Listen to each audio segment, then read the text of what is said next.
Welcome to the Dixie Doggers podcast. We're here to share knowledge and heritage. We hope y'all enjoy. For the best cut gear in the business, get with Dave Williams at Southern Cross Cut Gear. www.hogdoggear.com. If you're buying or selling land, farms, or hunting property, these folks know land. Phil Wilson with UC Hunting Properties, 678-791-3483. 777 Kennels, Advanced K9 Nutrition. Vertex K9 Essentials, Advanced K9 Nutrition, beneficial to all breeds. You can contact them at 979-206-3050. All right, guys, we're back with another segment of Don't Run with Lite Hounds. Come on.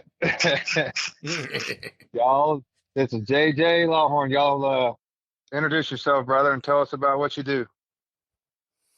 Man, first off, thank y'all for having me. I appreciate anybody who's out there trying to bring what we do to the public and, show what it's really about. So thank y'all for that. And yeah, man, I'm JJ Lawhorn, and I sing country music, amongst other things. But first and foremost, I'm a follower of Jesus and a family man. I love my country, and grew up in an area in Virginia, Central Virginia, where hunting with dogs is not only a tradition and a way of life, but a part of our heritage, our cultural heritage. So really try to push that tradition out there into the public light and, show how it really is rather than how a lot of folks try to paint it and make it seem. So, yeah, man, I do a lot of different kinds of dog hunting, really just about every kind that you can do legally. I don't get to do all of those types of hunts for different game on a regular basis. Some I do more than others, but I can say that I've had my hand in most kinds of hunting with dogs that you can do in America, at least. So, yeah, man. That's awesome. Man, it just seems like a whole different country than where I'm from. Like we don't have like the hunt clubs, and there's no, if we're on a deer, it's because we're tracking a wounded one. There's no running deer with hounds, and it just seems, I don't know. It's definitely different talking to you and then talking to like Gus, like we did a couple weeks ago. He's over there too, and man, it seems like a different world than where I'm from. It seems so cool. Yeah, we can talk about that some too, man. What about y'all other two fellers over there on the other end of the line? Y'all where are y'all from? Alabama. Alabama. Yep. What part? Jasper. We are about 30 miles west of Birmingham, closer toward Mississippi line. Right. I know about where you're at. I've been through there. That's cool, man. Yeah, that's cool. Got some Alabama boys, and a Texas boy, and a good old Virginia boy. Come on. Can't get wrong. There's a lot of coon hunting here. I think that's probably the most dominant thing in the north part. I'd say deer dogging's probably the second. Yeah. At least in our county, for sure. So y'all got some deer dogging down there in Jasper, Alabama, huh? Just a little bit south of us, but just a little south. Yeah, I know that I've heard that there's, in a couple states, Georgia, I guess in certain area they'll let you do it still, and in Alabama, Florida, Florida and stuff. But I really didn't know just how big it is in South Carolina. Like I thought that South Carolina kind of was similar in the sense of it was just kind of a small region where they allowed you to do it. But I put out a song called Dog Hunting Man. It's a cover of a old tune that maybe y'all are familiar with. If y'all run deer with dogs. Back in the early 2000s, this fella down there in South Carolina put this song out. When I was growing up, man, it was a big deal. It was like the Sweet Home Alabama of dog hunting, you know what I mean? And everybody was bumping that thing, and it was pretty cool, man. He reached out to me recently and asked me to record it, so I was able to hatch a plan and go down there to his hunt club 2 weekends in a row, get to know the guys, and then hunt with them some, and then go the next weekend and shoot a music video. And it really turned out pretty awesome. So if y'all ain't seen that, and anybody listening to that, go check it out, man. Yes, sir. That's something I'm pretty proud of. Oh yeah, you should being a houndsman and a guy that grew up hunting deer with dogs. So yeah, That is cool. I watched it today, or I've watched it a couple times, and I figured it was your hunt club, but it was the other fellow. Yeah, it's actually David's hunt club, and of course that's the first time I'd ever been down there hunting with that group of guys the weekend before we shot that video. So I didn't really have. I got buddies in South Carolina that hunt, but they ain't deer doggers. So it was interesting, man. I learned a little bit more. I didn't realize that they had that big of a chunk of the state that lets you do it still. And it's kind of largely like Virginia. Virginia, anywhere east of the Blue Ridge Mountains, you can run deer with dogs. And if you're west of the Blue Ridge Mountains, you typically run bear, or coons. So yeah, it's interesting, man. What east of the Blue Ridge Mountains in Virginia is a huge chunk of the state, and hunt clubs and stuff. That's a rich tradition down that a ways. And I know that there's some other states that have hunt clubs, especially guys that are houndsmen and stuff. I've had some guys reach out to me from beagle clubs, and guys that are really passionate about it. Squirrel dog guys and foxhound, field trial guys and stuff. I mean, they have some clubs of different sorts. They just getting fewer and farther in between, I guess, outside of the state of Virginia and apparently South Carolina.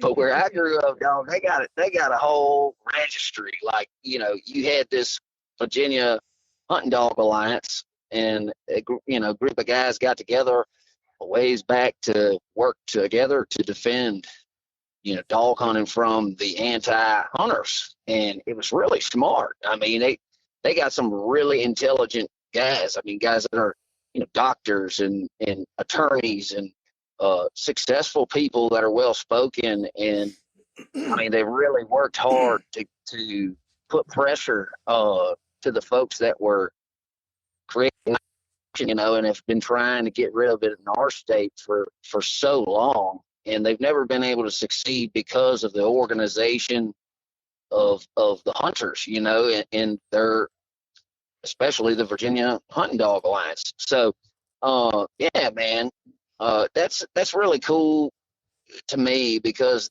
I see an end for our sport, regardless of, whether it's squirrels or, deer or hogs or whatever. If you're running in with a dog, they'll take one of them first, and then they'll get rid of the rest. And that's proof out west. You see that, and if they get their foot in the door, then you might as well kiss it goodbye. So they fight tooth and nail, man, stand by each other and really work at not only just promoting a positive image for our sport, and really trying to weed out bad apples, the guys that are going to get us hung up with these people, have a bad scenario where they act low life and give people ammunition to try and do away with something that is good and largely has good folks throughout, that participate. So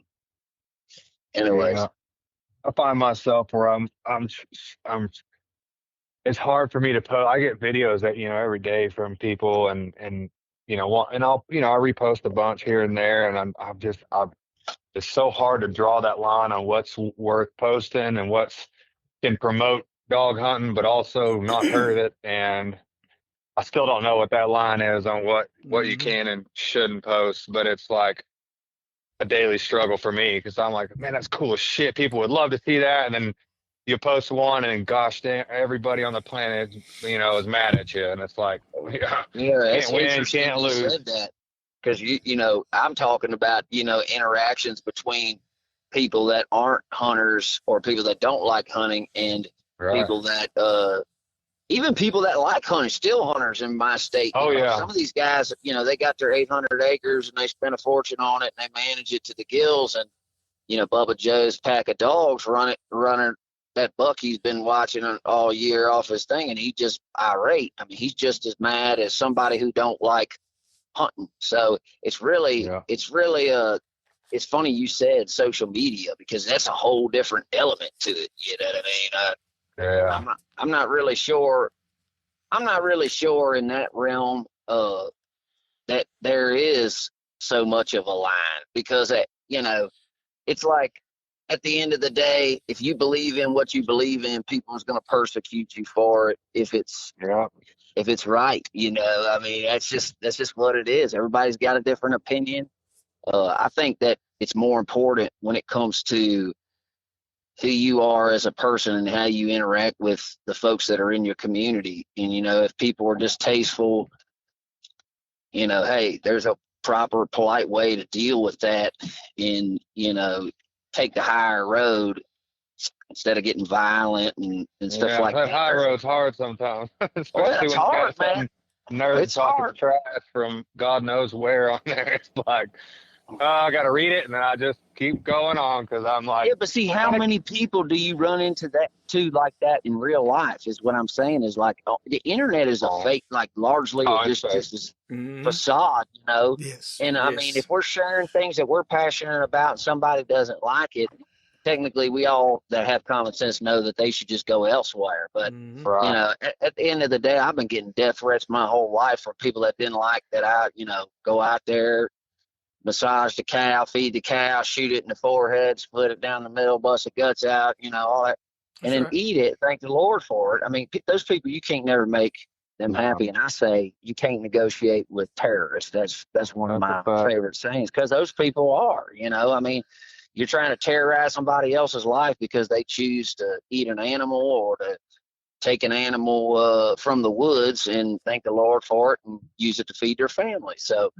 at the end of the day, man, I try not to put too much stock in what people say or cry about on social media, but I do put some stock into the interactions that I have with folks in my community, because that's more important. You're going to run into them people at the gas station. Yes. Your neighbors are never going to stop complaining if you can't find some common ground with them. And, when it comes to people that you can't do nothing with, you just got to pray for them. And that does more than anything else, man. So I agree with that. Yeah.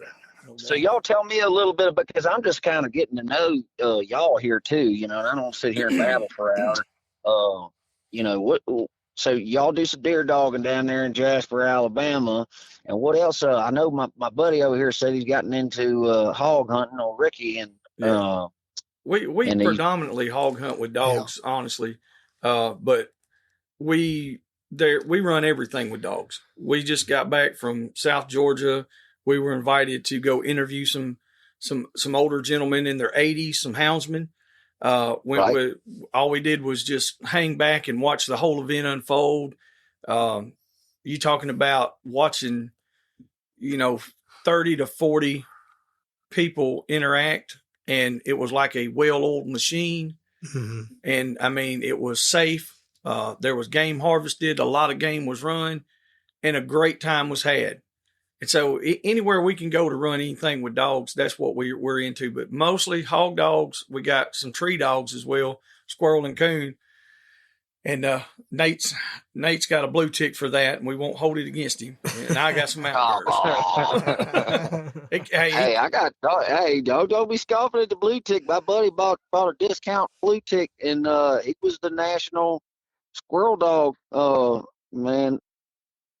Okay. You hear me? Yeah, I got you. Hopefully I didn't disconnect. I'm out here in the boonies, probably like y'all. So every once in a while, my signal gets rough. But dude, my buddy up there in Pennsylvania, he's I can't remember if he's won it twice, but he's turned this blue tick up, man, that he got discount dog, man, and it was the top dog in the country. I can't remember what the name of that dog is, but I'll take and send you a picture of it. It's funny, man. I mean, cool. It don't even look like a dog that most people would carry to go squirrel hunting, but he whacks them off now. Come on. There's some hounds that are really good in the squirrel hunting competitions. And, a lot of folks, they think when you say squirrel dog, mountain cur or feist or rat terrier, a little smaller dog, they don't think about a hound dog. But it's hard to beat a good hound on anything, really. Yeah, she'll run a hog too. She'll run about anything. Yeah, I do. I'm partial to a good hound, man. I mean, of any breed, I love them all. We got a saying back home that we call it, the dog of 57 hinds. Mm-hmm. And he just a little of everything, and them guys have all kinds of great sayings like, oh, you can't eat papers, and that's right. That's a fact. Stuff like that. And I'm a believer in that. A lot of guys where I grew up, they had multi-purpose dogs, and I made friends with the guy down there in Florida. They call him Old Python Cowboy, Mr. Trapper Mike, and he's. I like what he does a lot, because of course we don't have gators and iguanas and all that stuff down there, and where I grew up, rather, in Central Virginia. But it is funny because like I can appreciate a multi-purpose dog, because that's what we had. We had dogs that would run foxes and deer, and you could also take that thing and turn it loose on a coyote, or you could take a dog and go tree coons with him. Or you could turn around and you go tree a daggum bear with him, and you had some dogs that just would run anything that moved, and I mean, it didn't matter if it was a fox or rabbit.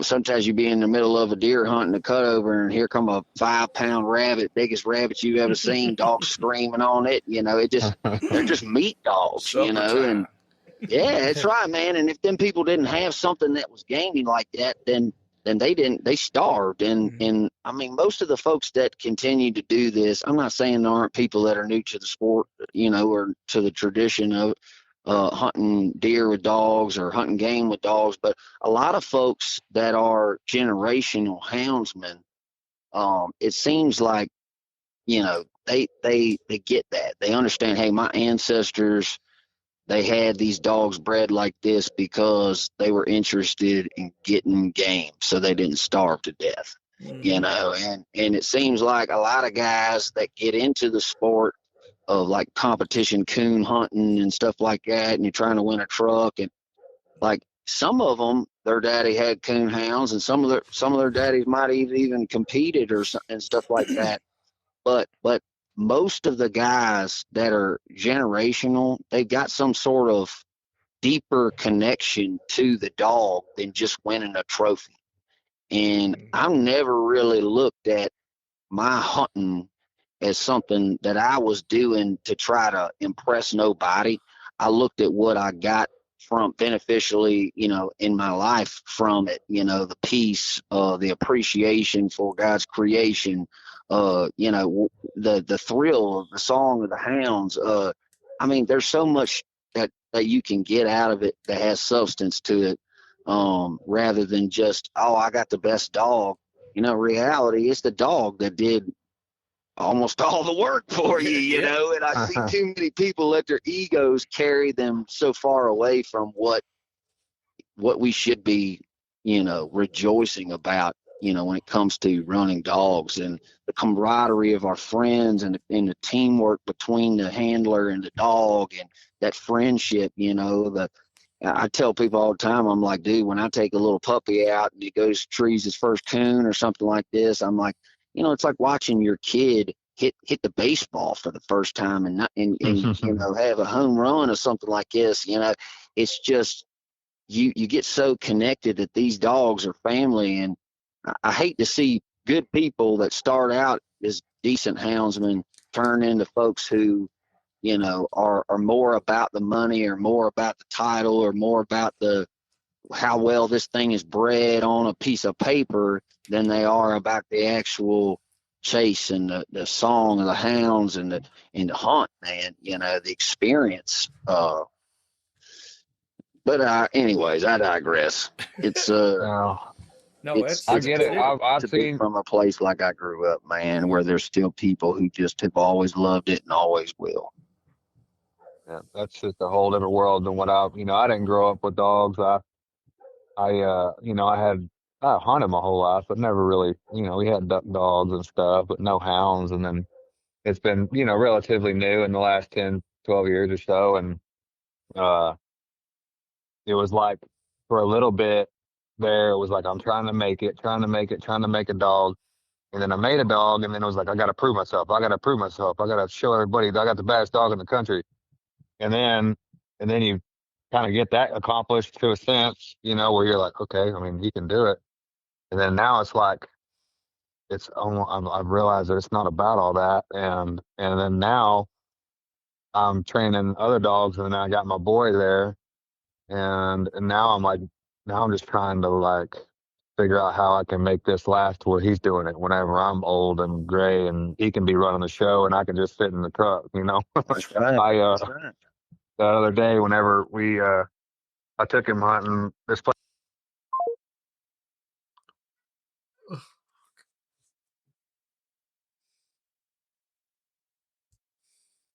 We'll have to wait and see what's happening here. Technical difficulties. Cue now. White noise. I don't know. Maybe Ricky dropped his phone or something. We'll give it just a second. Maybe it wasn't just on our end because he'll still be talking. Yeah, I mean, your phone's face up. It just disconnected. Yeah, I ain't touched it yet. I don't know. Strange. I love technology. It's so much fun. We'll be back after a quick break. Quick thanks to the supporters of the Dixie Doggers podcast. Lite Hounds. Southern Cross Cut Gear. Phil Wilson with UC Hunting Properties. Rankin Ranch 38 Cattle Company. 777 Kennels Advanced Canine Nutrition. And the old Boars N Broads.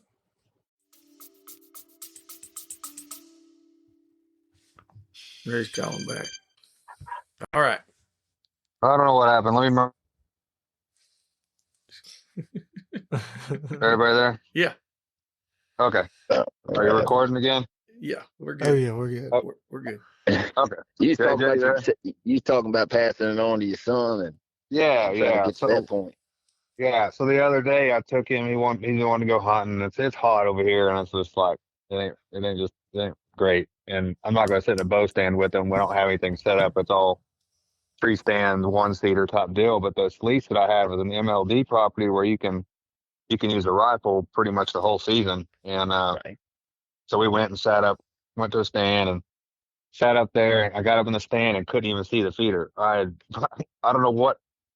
We had some crazy spring rains. Well, every bush on the planet grew in front of this freaking stand over the summer. And we could barely see the feeder and stuff. And I'm like, oh, well, we're here. We'll just enjoy, Well, somehow we were trying to shoot a doe, trying to get our tags filled. And I just barely was able to squeak through two little leaves and shoot this doe, down at the feeder.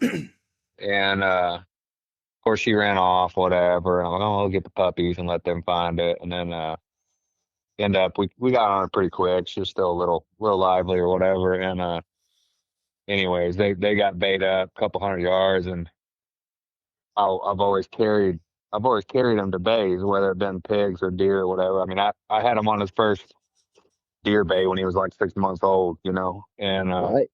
I had him on a little chest piece, a little harness deal he'd sit in, and then he graduated from that to a backpack that he'd sit behind me, and then the other day I got to follow him walking into the bay while he's holding his Red Ryder BB gun, and it was like the coolest shit I've ever done. I think I saw that video. Dude. That was awesome. I like that. Yeah. Wait till he's standing up and saying, "No, Dad, you don't want to run that dog. You want to run this one." Or I'm like, "No, son, don't mess with that. We don't need to do that." And he's like, "Look, just listen to me, old man." Yeah, Nate. Sometimes you gotta tell them how it is. No, that was awesome. I seen that video, Ricky. That's kind of a full circle moment there. And when I seen that, I said, I bet you Ricky's old head swelled up with that. Oh, That's boy, pretty cool, man. I want freaking tears in my eyes. just all the things, and it was just cool because he was all about it. And he's like, we're coming," he said. And then we get there, and he's like, I want to shoot him. Okay, let me get the dogs out of the way, and yeah, went through all the motions or whatever with him, and it was just, I don't know. I was like, I sent that video to my wife, and I was like, I don't know if I'll ever be able to top this. Yeah, like in my dad life, like this is the coolest shit I've done so Yeah. far. That's Dude, cool. I love it. I love it. My lady, she it's funny. It's like I took my little girl coon hunting last year for the first time. And I go out with a big group of kids and, a couple daddies and a granddaddy or two or something. We have a big old group of people when we take the young kids and they have a blast, man. And of course, this is the first time I'd taken my little girl with the group of kids that we take. And I mean, just seeing all them light up, seeing her love it, and be passionate about it. I mean, it's just, it's all you could ever hope for. I mean, you don't know whether or not they're gonna take to it. I mean, they're gonna grow up around it. I just believe that, hey, whether they love it or not, the children need to know how it works because they at least need to have the ability to feed themselves. And you got to give them some sort of, the Bible teaches us to give children some sort of inheritance. A good father provides an inheritance for not only his children, but for his children's children. And it doesn't say money, it could just be life experience or how to take care of yourself. And man, I tell you what, you'll catch a whole lot more game with dogs than you ever will, sneaking around the woods. And guys will say, that's not true, but I will tell them, okay, tell that to the 50 deer laying on the concrete that, 2 drives and it's 12 o'clock and we got 50 dead deer laying on the concrete. People just don't understand. It's like if you are a well-oiled machine and you know how to run this operation like a military and you go out there and everybody shoots well and everybody's organized and everybody's safe and everybody knows their spot and everybody is quiet on the way to the stand and the drivers that dump the dogs pay attention and make sure they don't come out the backside. If everything does right, you will feed your community with the results from that, from working together with your community, as opposed to, maybe I could feed myself or maybe even scrounge up some meat for the neighbor or a couple neighbors or whatever. It's like, dude, we shoot so many deer. We're feeding the homeless people down the road. We're feeding, the poor community. We feeding white folks. We feeding black folks. We feeding the Asian folks over here. We feeding the Indians coming down here and say, man, we see how many deer y'all are killing. Like, like we would love to get some venison. Like, hey, well, you can have some too. We're going to feed anybody that we, because why not, dude? Like, they need management. God made us stewards of the land. And, we have to teach our children, dude, this is not evil. Like these people want to twist everything around. I can't stand all this anti-American crap that's going on right now. I just say, get out of here. If you don't like it, you should not be able to enjoy the benefits and the freedoms of people who love America and descended from folks that did it the right way and worked hard to make this country the greatest country on earth. Guys like George Washington all the way back that started this country, they ran dogs. And to me, our forefather, George Washington, he loved to hunt with dogs so much that he made a diary and log books and stuff and could tell you how many foxes he caught on what day, and that's just that kind of devotion to, that tradition. That's something that doesn't need to end because we simply let crazy people get their foot in and drive a crap in between hunters. I say this and I say it until I die. If you're mad because I'm a deer hunter that runs dogs for deer and you're a still hunter, if you're mad because I do it different than you, then you are the enemy. You're not. You are anti hunting. You say you're a hunter, but you're really more like a liberal. Mm-hmm. And that's sad, because it shouldn't, if we're hunting, it shouldn't matter what kind of person you are, what your interests are, whatever. Like, we should be able to put that aside and go afield and enjoy the experience, enjoy God's creation. But nowadays, it's literally come down to where if you're not with hunting as a whole, hunting, any legal means, man, you have become a part of the division. And I just think we should support everybody, man, that loves to feed themselves and their family and enjoy hunting. I think that we should celebrate it and teach our kids to make sure that they don't let it die in their lifetime either.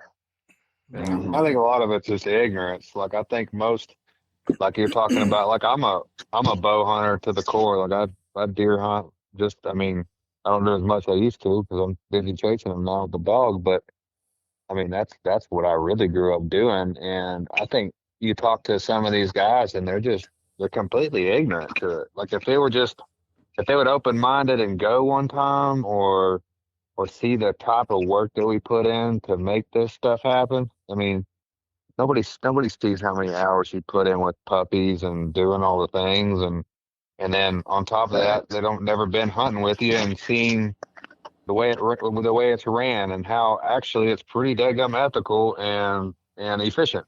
And even with hunters, they don't see that, and it's like, it's hard to. We got to figure out a way to get, like you said, the hunters that say they're hunters on the side of the houndsmen, and we all be together, because until then, I have more people talk crap on my stuff that are hunters than I do almost anything. I know, that's so like, sad, if I post man. something with a deer and a dog, oh, you ran that deer to death. No, actually, a 17-year-old kid shot him with a bow yesterday, and we went and recovered it for him so he could feed his family.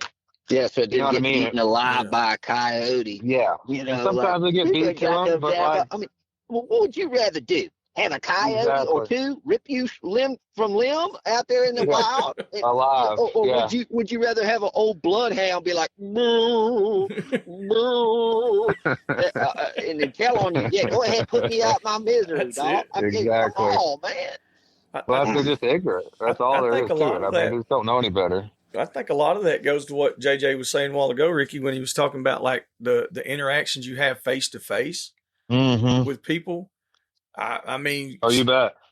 Think about all the bow hunter or stand hunters, steel hunters, whatever, that have had an altercation with a dog hunter in the woods instead of just and of course it works both ways. But I think that ignorance comes from a lot of that, because they don't want to open up and just take time and look at what's really in front of them. All they see is, hey, your dogs are messing up my hunt. And then the dog hunter is like, hey, if you shoot my dog, I'm going to shoot you. Oh, yeah. How do you handle those situations? You hit it on the head, and it's sad because, like, some boy, like, for example, what you're talking about playing out in real life recently, I don't know, a couple weeks ago, a boy was hunting on some, Tennessee Valley Authority property or something like this, some land he was allowed to hunt, some public stuff essentially. And the guy run into him and just shot his dog graveyard dead right there, and then proceeded to point the gun at him. Ooh. And it's like the guy, he got a felony, he got charged with a felony and whatever. But you think about it, it's like he basically got the lightest felony that he could get. He got the lightest sentence on it. It's a lot. It's like, man, if you would just deem your hunt more important than someone's best friend, then you have lost your way, dude. Like, I think that's the biggest thing that the Lord revealed to me lately. Somebody this lady pulled up in my driveway, ran my kid's bike over. She didn't say sorry, lo siento, nothing. I could tell she didn't speak English, but I was just kind of like looking, and my kid just crying, and I'm going, Lord, like, now if I take a video of this lady and post it on the internet, they'll say, well, she's just trying to feed her family. She don't even speak English. They take turning around on you, make you look like a piece of dirt. She's just trying to make it. But why can't that lady care just like she cares about her children to go make money for them and work a job? Why can't she care about the little girl's bike that she ran over? See, Yes. that's what the Lord taught me, is that it's not about what you think it is. It's just as simple as people don't love their neighbor anymore. And see, your neighbor is whoever is sharing the woods with you, man. You know, property lines, you know, that's something that's invisible. I don't see, I mean, unless you mark it with a ribbon, I don't see that thing when I'm going through the woods. That's a made up thing that man had. Yeah, we got a boundary. We got a state. We know where your land is and where it's not. But if we actually look at reality, it's like we are just sharing the same land that God created, and we're stewards of it. You manage your part, maybe I manage my part over here, but essentially we are sharing and working and living off of the land. So why can't we love each other? If you don't love me, why can't you just, you know, leave me alone, respect me enough to not kill my dog or want to kill me? You know, it's like I went coon hunting one night, and my buddy said, we got up by the road, and he goes, get down. He's got a gun pointed at you.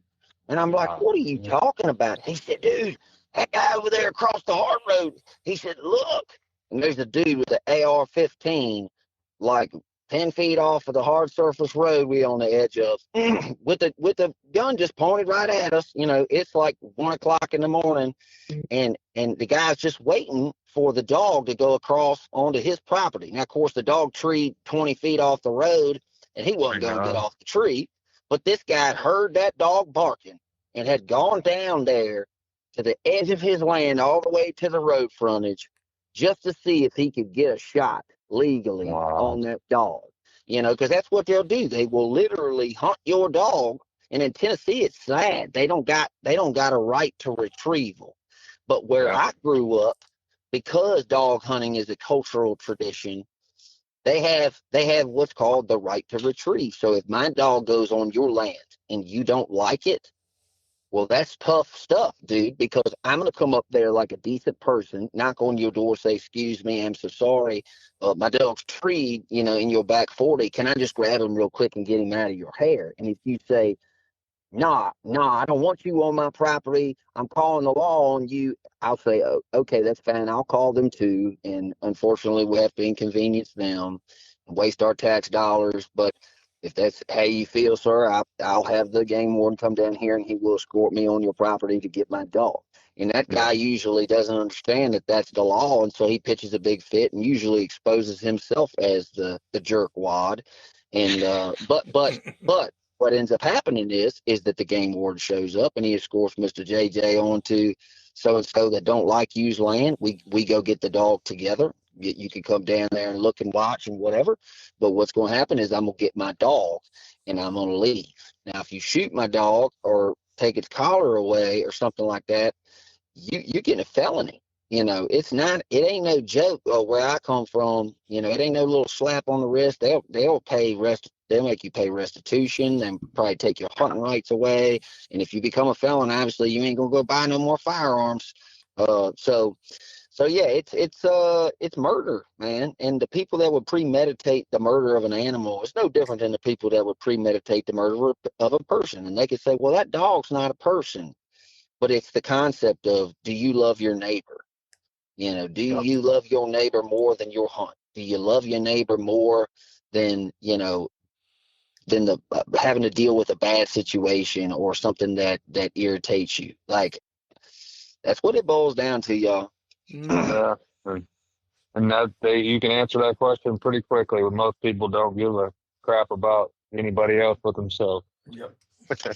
And that's honestly why you've got so many people that are like these outlaw, you know, I don't want to say so many because there's not that many of them, but you get these people who have been treated so badly by everybody, the hunters, the anti-hunters, you know, the law enforcement. It's like I was telling Ricky, I said, you know, they did a 2-year sting operation where I come from in Virginia, where they literally became best friends with like a 27-year-old dude who was a, you know, nice guy, took care of his dogs, had a family, couple young kids, and this dude befriended him and literally charged the guy 2 years later with like 149 counts of illegally trapping and transporting foxes and putting them in a fox pen from the outside to the inside. Now, should they have been trapping them foxes per the law and bringing them inside the pen? No, they shouldn't have been. But should the game warden been right there beside him for 2 years doing an undercover sting so that one day at the dinner table he could tell him, hey, by the way, we're best friends and, our wives and our kids, love each other and everything, but you got to turn around and put your hands behind your back and because, you're being charged with 149 counts of illegally trapping wildlife. And see, that's what it's like. It's gotten to the point to where there's people see that. And then I was talking to Ricky about this. It's like, they see that as dog hunters and they're like, okay, that was one dude who made a poor decision. A young guy made a poor decision to go out there and do something that he didn't see nothing wrong with, even though it was technically against the law. And then they go, man, that was a bad situation all the way around. We got to make sure that nobody else that's law enforcement gets involved in our club, because not that we're doing anything wrong, but God forbid we ever made a humble mistake. Yep. We're so afraid now that they would hang us for making a simple mistake. I mean, even if you would admit to it, it's like there's no give no more. And so that's going to be something really hard to overcome if we can't get the game and fish departments, in different states to understand, and plead our cause and help us. Because yes, there's bad apples in every single thing that anybody does in any kind of groups and clubs and any kind of sports. I mean, golly day, look how they load all these different sports and stuff, and people's betting on this and betting on that, paying people, bribing people with this money, and look at all the treachery. But as a whole, houndsmen know that our sport disappears if we don't do it the right way. So 95 to 97% of houndsmen that I've ever met were not bad apples. They crossed their T's and dotted their I's. They were outstanding members of their community. Most of them loved Jesus. Most of them like to do things like farm and work the land and help old people in their communities and donate their time to great causes and stuff and do things that mattered.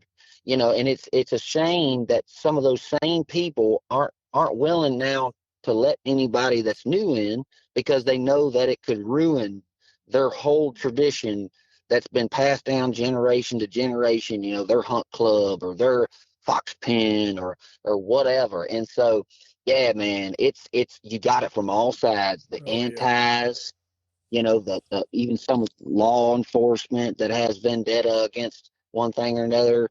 And I love good law enforcement, and I think that most game wardens, I think that most people that I have interactions with are honest, hardworking men of integrity. And when I was growing up, if you made an honest mistake and forgot to put your plug in your shotgun or something like this, maybe he'd write you a warning because you said, sir, I didn't even check, and I should have, and I made a mistake, and he said, well, you know what? These other 3 punk little kids that you're with, they're over here, throwing a big fit and about me telling them they're doing wrong. So I'm going to give them a ticket, but I'm going to write you a warning. See, that's the kind of law enforcement that provides good judgment, and equality is not justice. Justice is individually tailored to every single person's scenario. It's not one size fits all. And that matters, man. Having people in law enforcement that love their communities and understand the people, and know them well enough to go, man, Rusty shouldn't have come around that corner and shot that deer, but he doesn't deserve to lose his whole life over it. The deer was 200 inches, and he's probably never seen a deer like that in his whole life. Maybe he shouldn't get to hunt next season, or maybe he gets has to pay a fine or something like this. But by gosh, you want to ruin people's lives You know, you want to ruin people's lives are the stupidest thing, you know, putting apples out to bait a deer or something. Like Tennessee, man, they just made it legal. They've been hanging people up for years for baiting, and now they got pay your $50 Yep. and you can have a baiting permit. Isn't it the same in Alabama done it Alabama? for $15. Yeah, now you pay $15. I can put corn out. I can put whatever I want. And like you said, I know guys that got a ticket the year before that law was passed. Mm-hmm. But like you're talking about having the law enforcement, I know of 2 individuals that I know very well that had the same scenario happen to them. One of them was actually coerced by the officials. Oh, wow. Oh yeah, he was coerced. He was like, hey, because in Alabama you can't have a live hog to train with, a wild hog. And he told him, he was like, they kept asking him, do you know where we can get a live hog? He was like, man, that's illegal. Well, then they called him a week or 2 later and said, hey man, we found one. We got some trapped. You want to come work your puppies with us? And he gave into it. He was a young hunter and he had just started. And keep in mind, these are two state game wardens, or 2 game wardens that work for the state of Alabama, got him and they hung him. Like, I mean, they just tore him up. And so, you know, it left a bad taste in his mouth. Then another guy, I know I can't get into the schematics of it, but I can tell you this, his little boy was sitting in his lap. He was like 8 or 9 years old and shot a bear. And he went through all the proper procedures, the tagging, the tooth extraction. He had all the correct licenses. He had everything correct. But because his little boy pulled the trigger and he didn't, they got him for a bunch of Trump charges. It took 4 years of them investigating. They came in and befriended him, just like you're talking about, JJ. They was at his little girl's birthday party. Ugh, makes me sick. Yeah, for 4 years, bro. And it cost him a lot of money. You know, and the craziest thing about it, y'all, is that in that 4 years that dude went and spent his time hanging one person up that was a good person. Yeah. He could have hung up 200 criminals. Yes. And, you know, you read the diaries, like you read guys that were former game wardens from, say, like 30, 40 years ago. Mm-hmm. And these guys, they'll tell you, even like the outlaws that they were never able to catch, or like the one that they finally did after 20 years, like they never spent too much time chasing that one dude because they knew that there was more people out there than just that one guy. Now, they would try to get him when it was appropriate and when he would leave a trail when they was doing something acting out. But the guy didn't get to being one of the best game wardens that you want to read his book, you know, about all the crazy things that he went through for just chasing one criminal. No. You know, if it would be a different thing if the guy was killing hundreds and hundreds and hundreds of deer, you know, in this one area and all this other stuff. It's like, but you got so many people out here that are doing heinous things, and yet you trying to hang up a dude trying to get his kid a first bear, and he got a bipod and he's sitting in his lap or something. Or you got people out here that are they make one innocent mistake and you can't give them no grace. And then you're gonna monitor them for the rest of their life because one time they made a mistake and now they're a bad apple. So I got to make sure that they're not continuously being a bad apple. Mm-hmm. That's crap, dude. That's like a police officer writing you a ticket for 1 mile an hour over. Like, what are you doing, man? Go catch the guy that's robbing the old lady. Go get the bank robber. Go bust the drug dealer's house open and do your job. I'm sick and tired of people, whether it's law enforcement, whether it's anti-American people, whether it's, you know, anti-hunter people. I'm sick of these people not understanding that we are all just people. By God, this ain't no game. This is life, man. We only get one time to live it.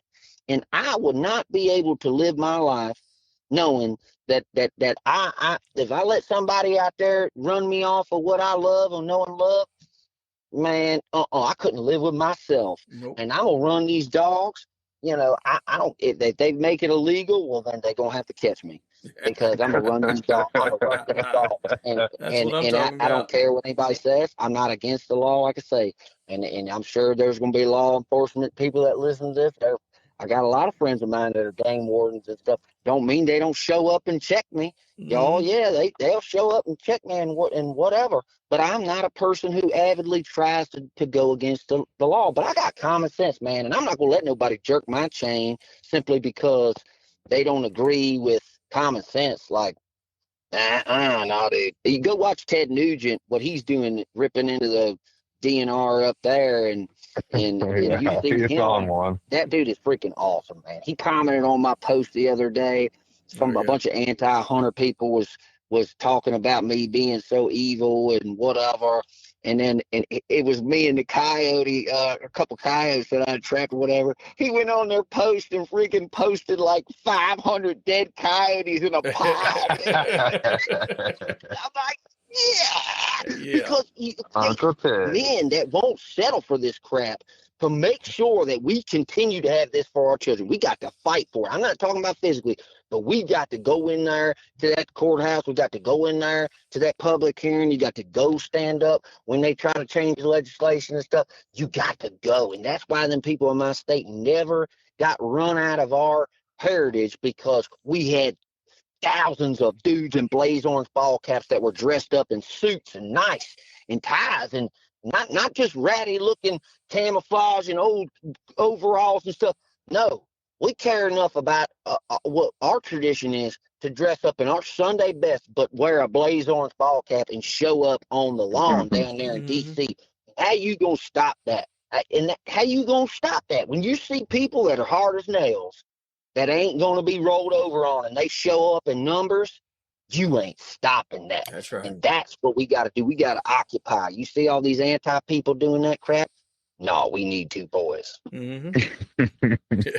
Oh, I agree. That's right. 100%.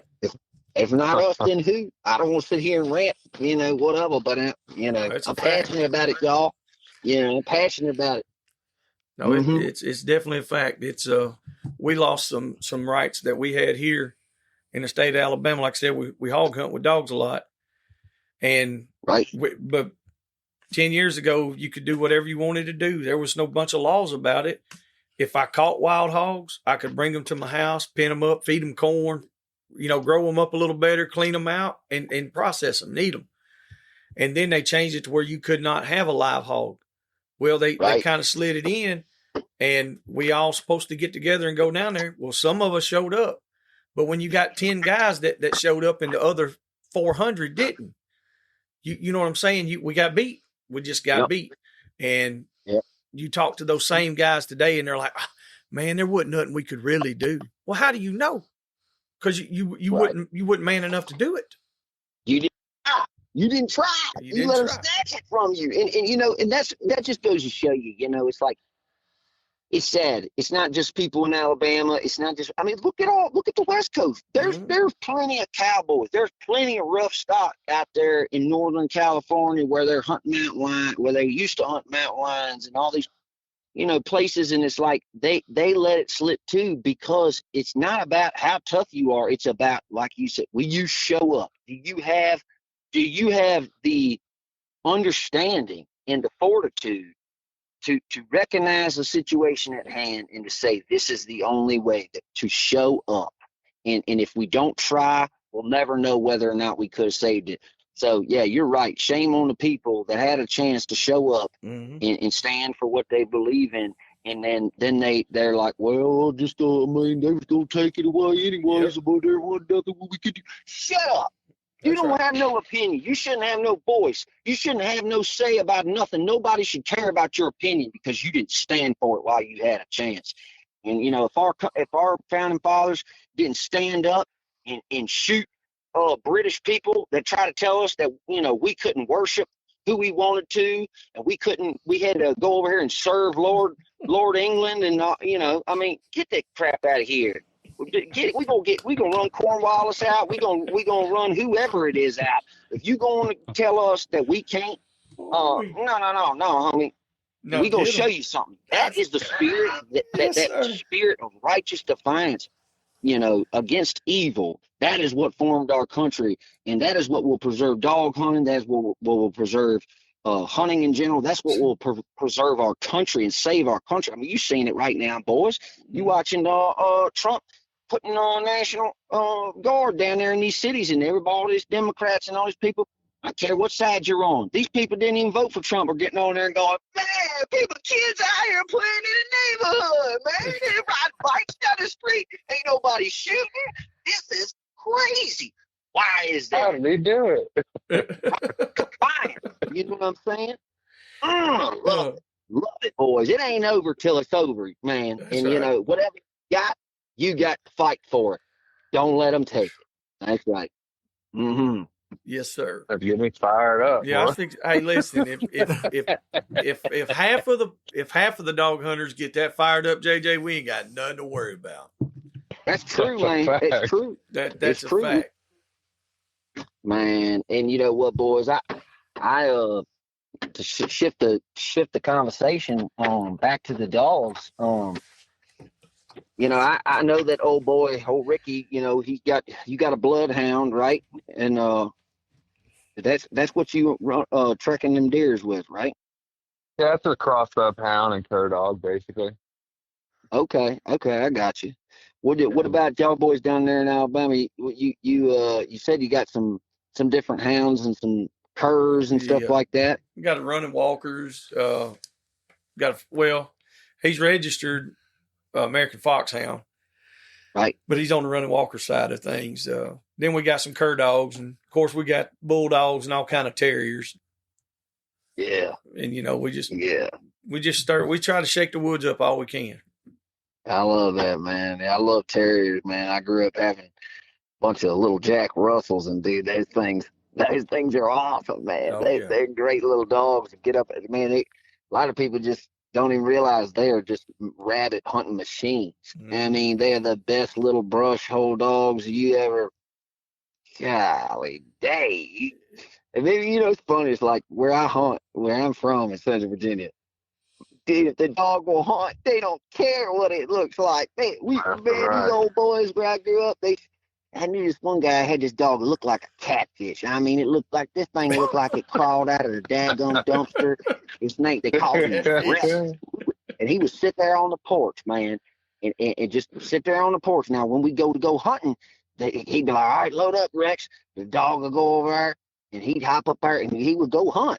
And it was so funny. It was like this dog, he owned the whole block around his house. I mean, he would go over there and check out the coon hunters, get on the tree the coon. He'd go over there, chase rabbits. He'd run a bear across the yard, all kinds of stuff. Then they'd put him in the box, and he would go down there and smoke all these badass deer dogs. I'm talking about this dog would go and find the buck that just slammed all these dogs, all these big-legged hounds onto the freaking pack of does or something. Here come 10 bucks like, hey ladies, sorry, gotta go.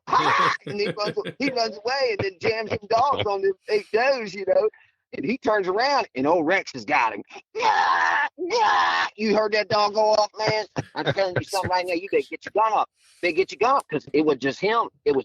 And he'd only bark just as much as he could keep his head above that water swimming that river. But by golly, he was pushing a biggin every single time without fail. I mean, and it was like, I mean, yeah, we got to have Rex in the box. Like, you didn't leave him because even though he was just a house dog, like he was better than most people's best stock. You know what I mean? We never met dogs that we didn't like if they was hunting. I knew some guys that had daggone would let Great Danes out of the box, and we would laugh, and people would, you know, give them all the crap in the world. I mean, what in the world is that thing going to do? And then they'd send that thing off, and it'd go catch the deer, you know, out there in front of their hounds or something, and they'd be like, well, by golly, I mean, it is 200 pounds. I mean, what do you think it was going to do? It's like, we switching up now. I don't care what it is. I don't care what it looks like. I don't care whether the papers are there. It's just, dude, if it haunts, it haunts. I used to hear these old stories about these old houndsmen of old, man. I love that guy on YouTube, but man, his deal is born 100 years too late, y'all. Yeah. Stuff. Yeah, man, he's got great copies of a lot of old timey recordings that were made of Dale Lee, and all these old school Warner hounds. Glenn and all that. Oh yeah, some of the best, man. And that was one thing. One of them guys that he interviewed, or he had a recording of, an interview done of him. He was talking about, well, we go down there and I'd take your old Cadillac, your old car or something down there to the alleyway, and I'd go down there and see all them dogs down there in the alleyway, and I'd open the door and see which one just wanted to jump in. And he said I'd carry him down there. I'd carry him down there out to the skirts of town and turn them loose in this fit and see if they'd run me a rabbit. And if they run me a rabbit and it could go over there and catch me a rabbit, then I would feed it and I would take it home. And if it didn't, I would take it right back to the alley and let it go. To me, that's the funniest thing. Man, I can relate with that, because that's how people was. They would not feed a dog that would not produce. And yeah, man, it's good stuff. I love dogs of all kinds. Mm-hmm.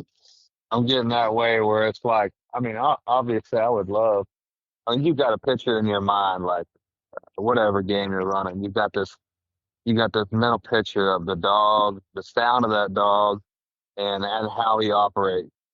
But, at the end of the day, it's if the ugliest ass dog on the planet sounds like a box of shit, but he's putting stuff on the tailgate, it's hard to be mad about it.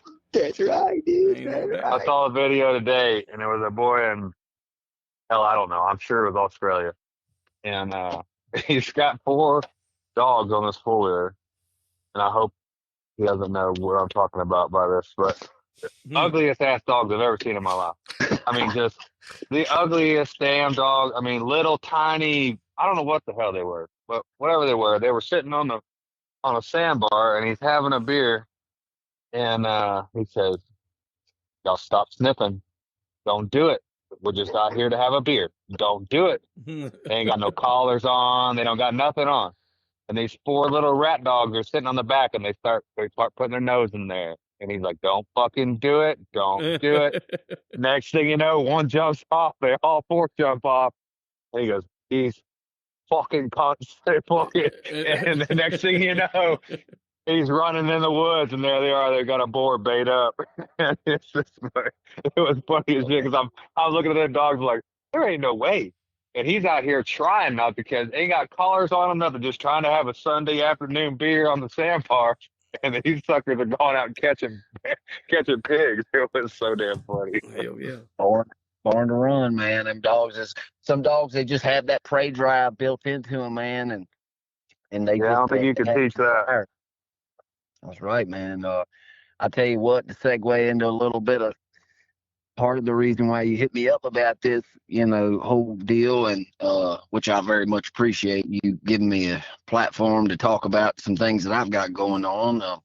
I sing country music, and I've got this new album coming out called The Houndsman. Now, I've made songs about hound hunting for years now, and a lot of folks don't know this because I don't, go out there and toot my own horn, and it's not really, I guess, to some people really even that much of an accomplishment. But I say, per the numbers, from what I can tell anyways, in my own research, that I've got the most successful hunting album of all time.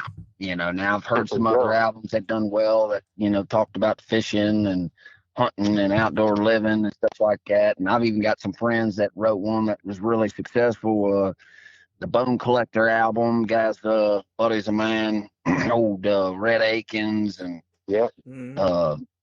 Dallas Davidson and some of those guys did with that whole Bone Collector deal. That's a great album. And about the same time that they was making that, I was over there masterminding mine. And I'm glad that they made songs about fishing in there, because I probably wouldn't have the best selling hunting album. But yeah, lo and behold, that as far as country music concept albums go up about hunting, I'm pretty sure it's the most popular. And so God's blessed me in that, dimension, man, just trying to use what he made me passionate about as a platform, to give him glory, and also to, paint and illustrate why we do what we do and why we love it. Maybe encourage other people to get involved in it as well, seeing it in a different light than than they've understood it to be in. So it's cool. It's like going to, I say music, it individually tailors a mental picture to each person that is the listener. And that's what's really cool about it. You close your eyes and you hear songs from back in high school or something like this, and it takes you to where you were when you heard the song, what you thought, what you felt, and stuff like that. And hunting is a lot like that. These experiences that we have, they're so prolific. The first time you kill a deer, first time you dog trees a coon, or, first dog that you had that was really great. And, the first dog that you had that died, and the first, things like this, man, these are prolific experiences that you don't just forget about. And good music is that same way. When you hear the song, it paints the picture, and you have that film in your mind. And yeah, man. So that's what I've really tried to accomplish with these songs about hunting, and now these songs about hunting with dogs. So I've got the Houndsman coming up, but I've got the Huntsman, the original hunting country music album, and then I've got the Huntsman too. And so on those, I've got some songs talking about hunting with dogs, like got one called Treed and another one called Houndsman is the title of the song.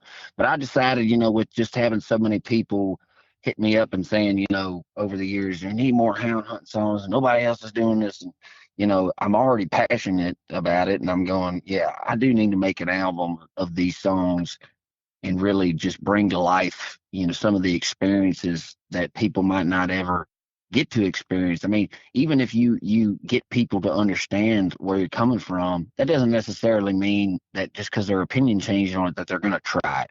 And I'm okay with people just hearing about what we do and going, you know what, the way you say it like that, it sounds really beautiful. Watching the sun come up from a tree, and the world being still, and the smell of the smoke in your clothes, and being around a campfire and all this stuff. There's such vivid pictures, and it's so colorful that you can show people a little piece of what you see just with them listening to the song, and in turn, hopefully go, you know what, I might not ever do that, but that's pretty cool, or I don't hate that, and this guy's seems like he really is a steward of the land, is not an evil person like I figured all hunters might be, or something like this. And so it's a really cool deal, man. And I'm excited to try and show people some different facets of hound hunting, even for the guys that are, veterans, and they say, well, I've hunted everything. It's like I told y'all, I said, well, I've hunted most everything that you can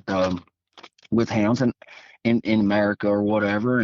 And I largely have. I mean, I'm sure there's one or two things maybe that I've missed, and if there are, I like to learn about it because I want to do it, and a lot of guys have never hunted turkeys with dogs.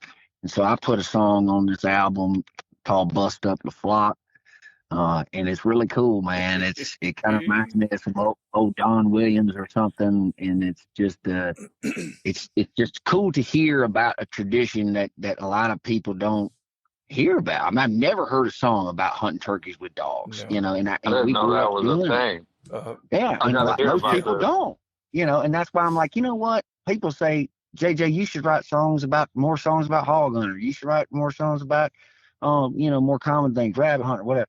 And I'm like, well, I do, and I've got those, and I will, but I also want to write songs about things that people don't know about, so that maybe they could appreciate that man's journey. It's just like some guys that are coon hunters, they don't care nothing about the deer doggers, and vice versa and whatever. But like, I want to know more about blood tracking. I've been there when old boy took a bloodhound out there and helped trail it.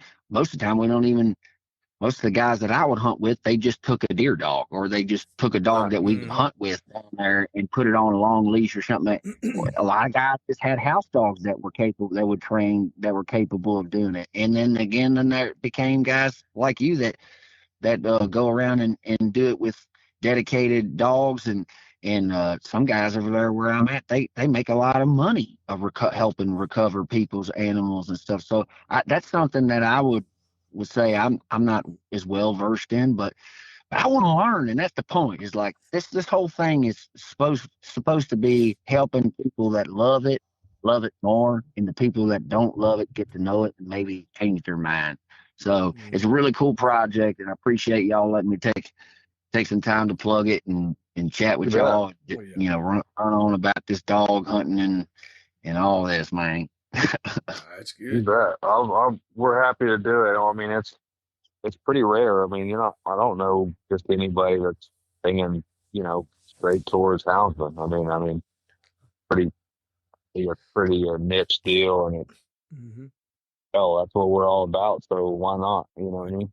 Exactly. Yeah, man. Well, we all help each other, and it works. Like I say, that's how we keep the people that want to get rid of us at bay, is to help each other, and that's how we continue to grow, is to help each other and share platforms. And I hope I've got a podcast that I'm gonna put out here directly and start up to try to help people that have never been hunting before, just cut the crap and just get what you need, and if I could just do it all over again, whether it was hound hunting, whether it was deer hunt, squirrel hunt, rabbit hunting, anything that I've experienced, I'm going to go through it and I'm going to say, hey, you want to learn how to do this?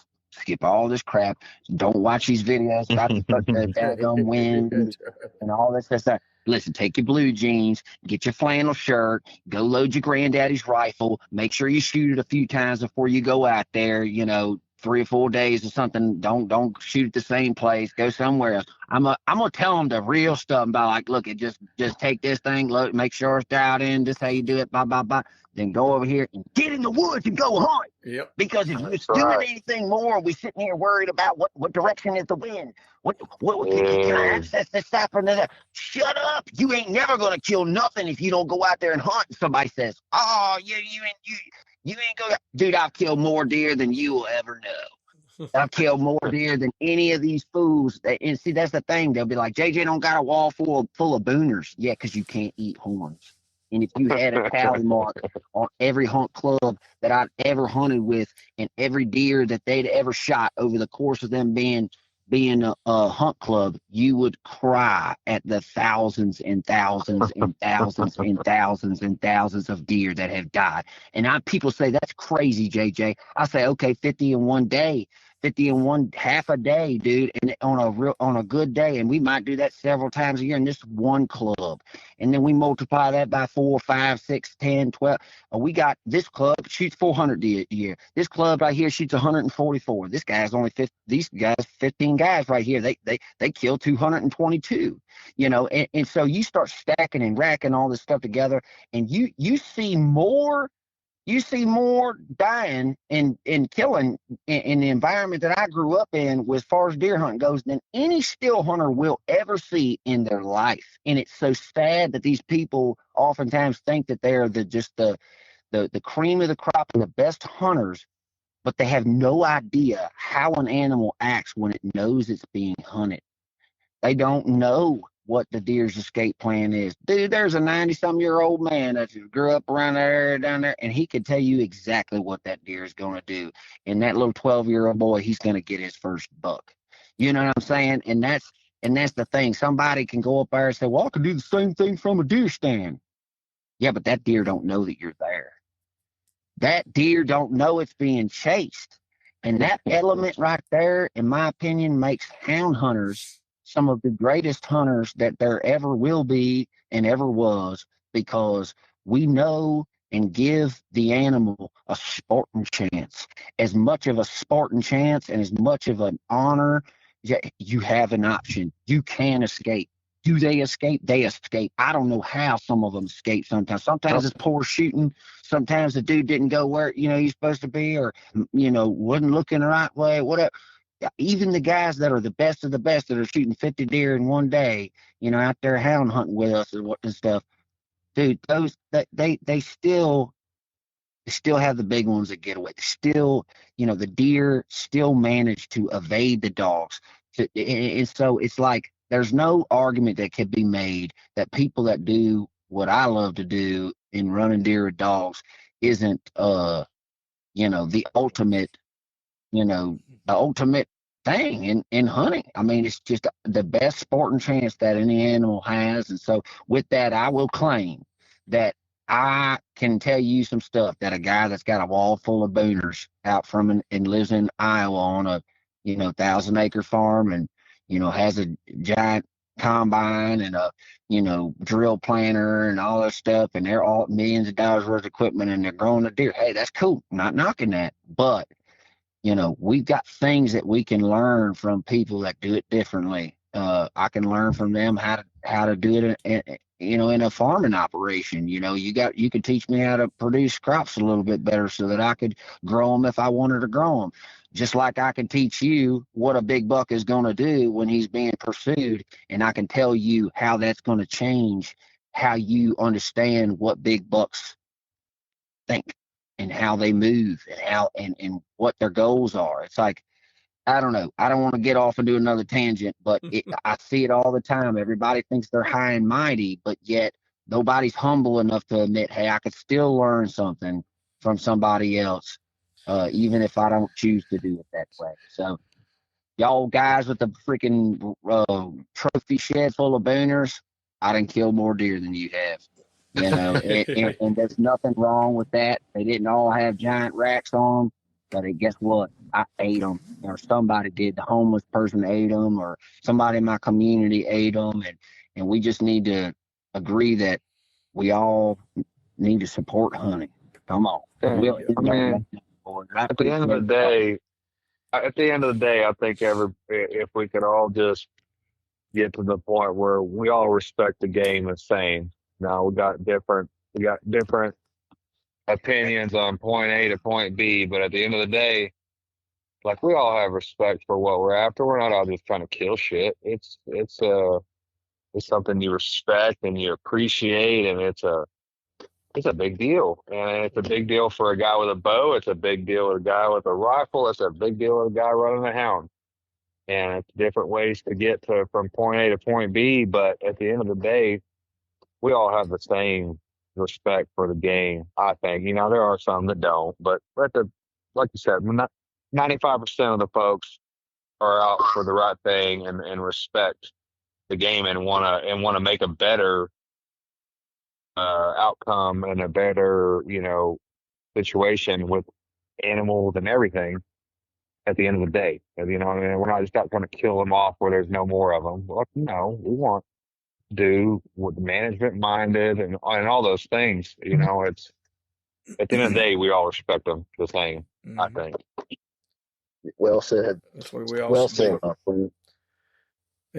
And for those guys who like to stack up numbers, that hunt a lot, if you find yourself in a position to where you've got an excess amount of meat, like JJ was talking about, share some with your neighbors.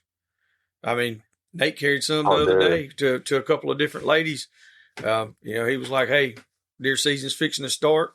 If anybody needs some meat, let me know.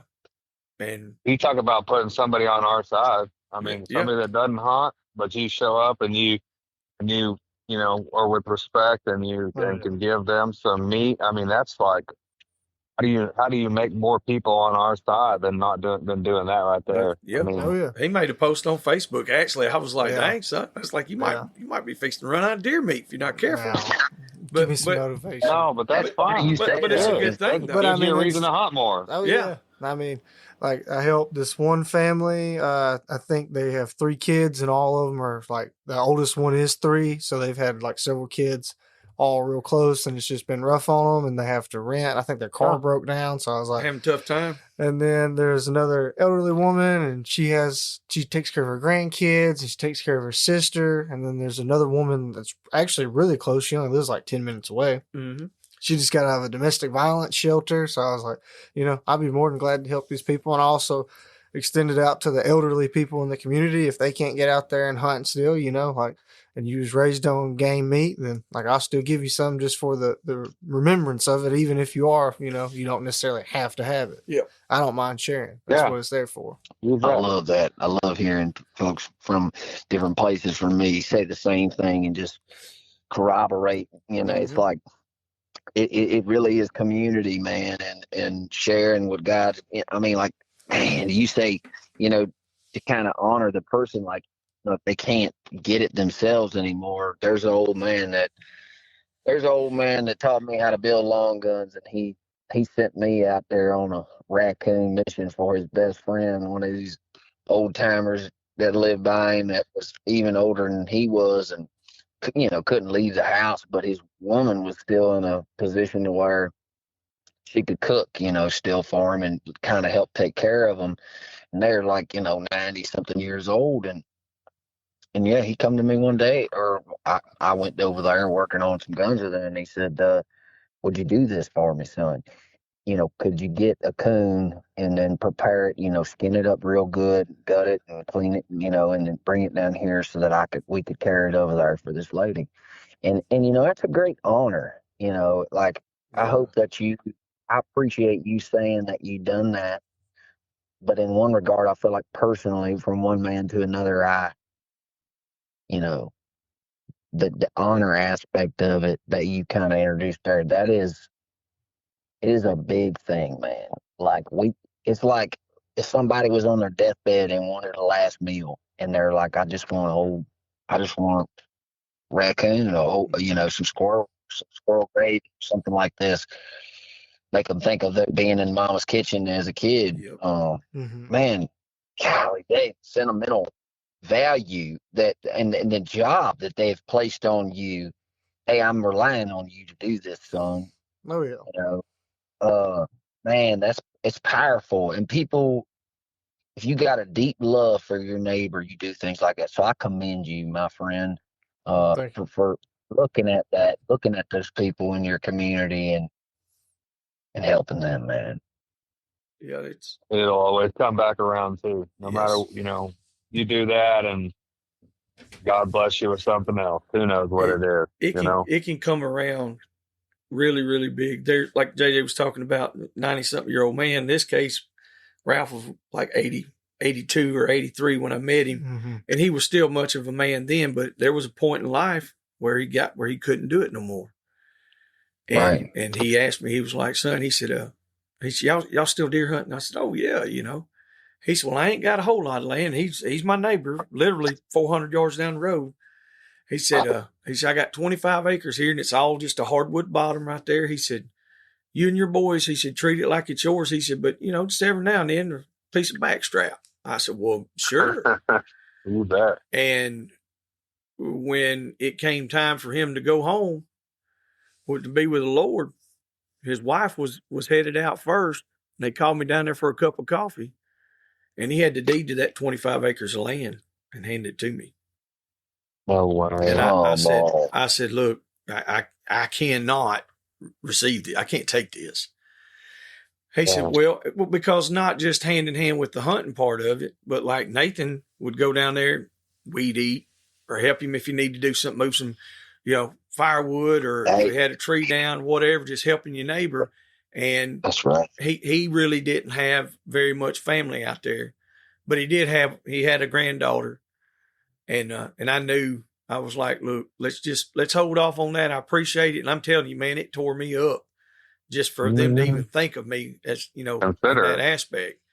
And I was like, which a good thing is she's down there now, and she's got that place, and it's took care of. And if, for some reason, I wanted to go, if me or the boys want to go down there and hunt, that wouldn't be an issue. But what good came out of it was his great-grandson now hunts, and he never did before.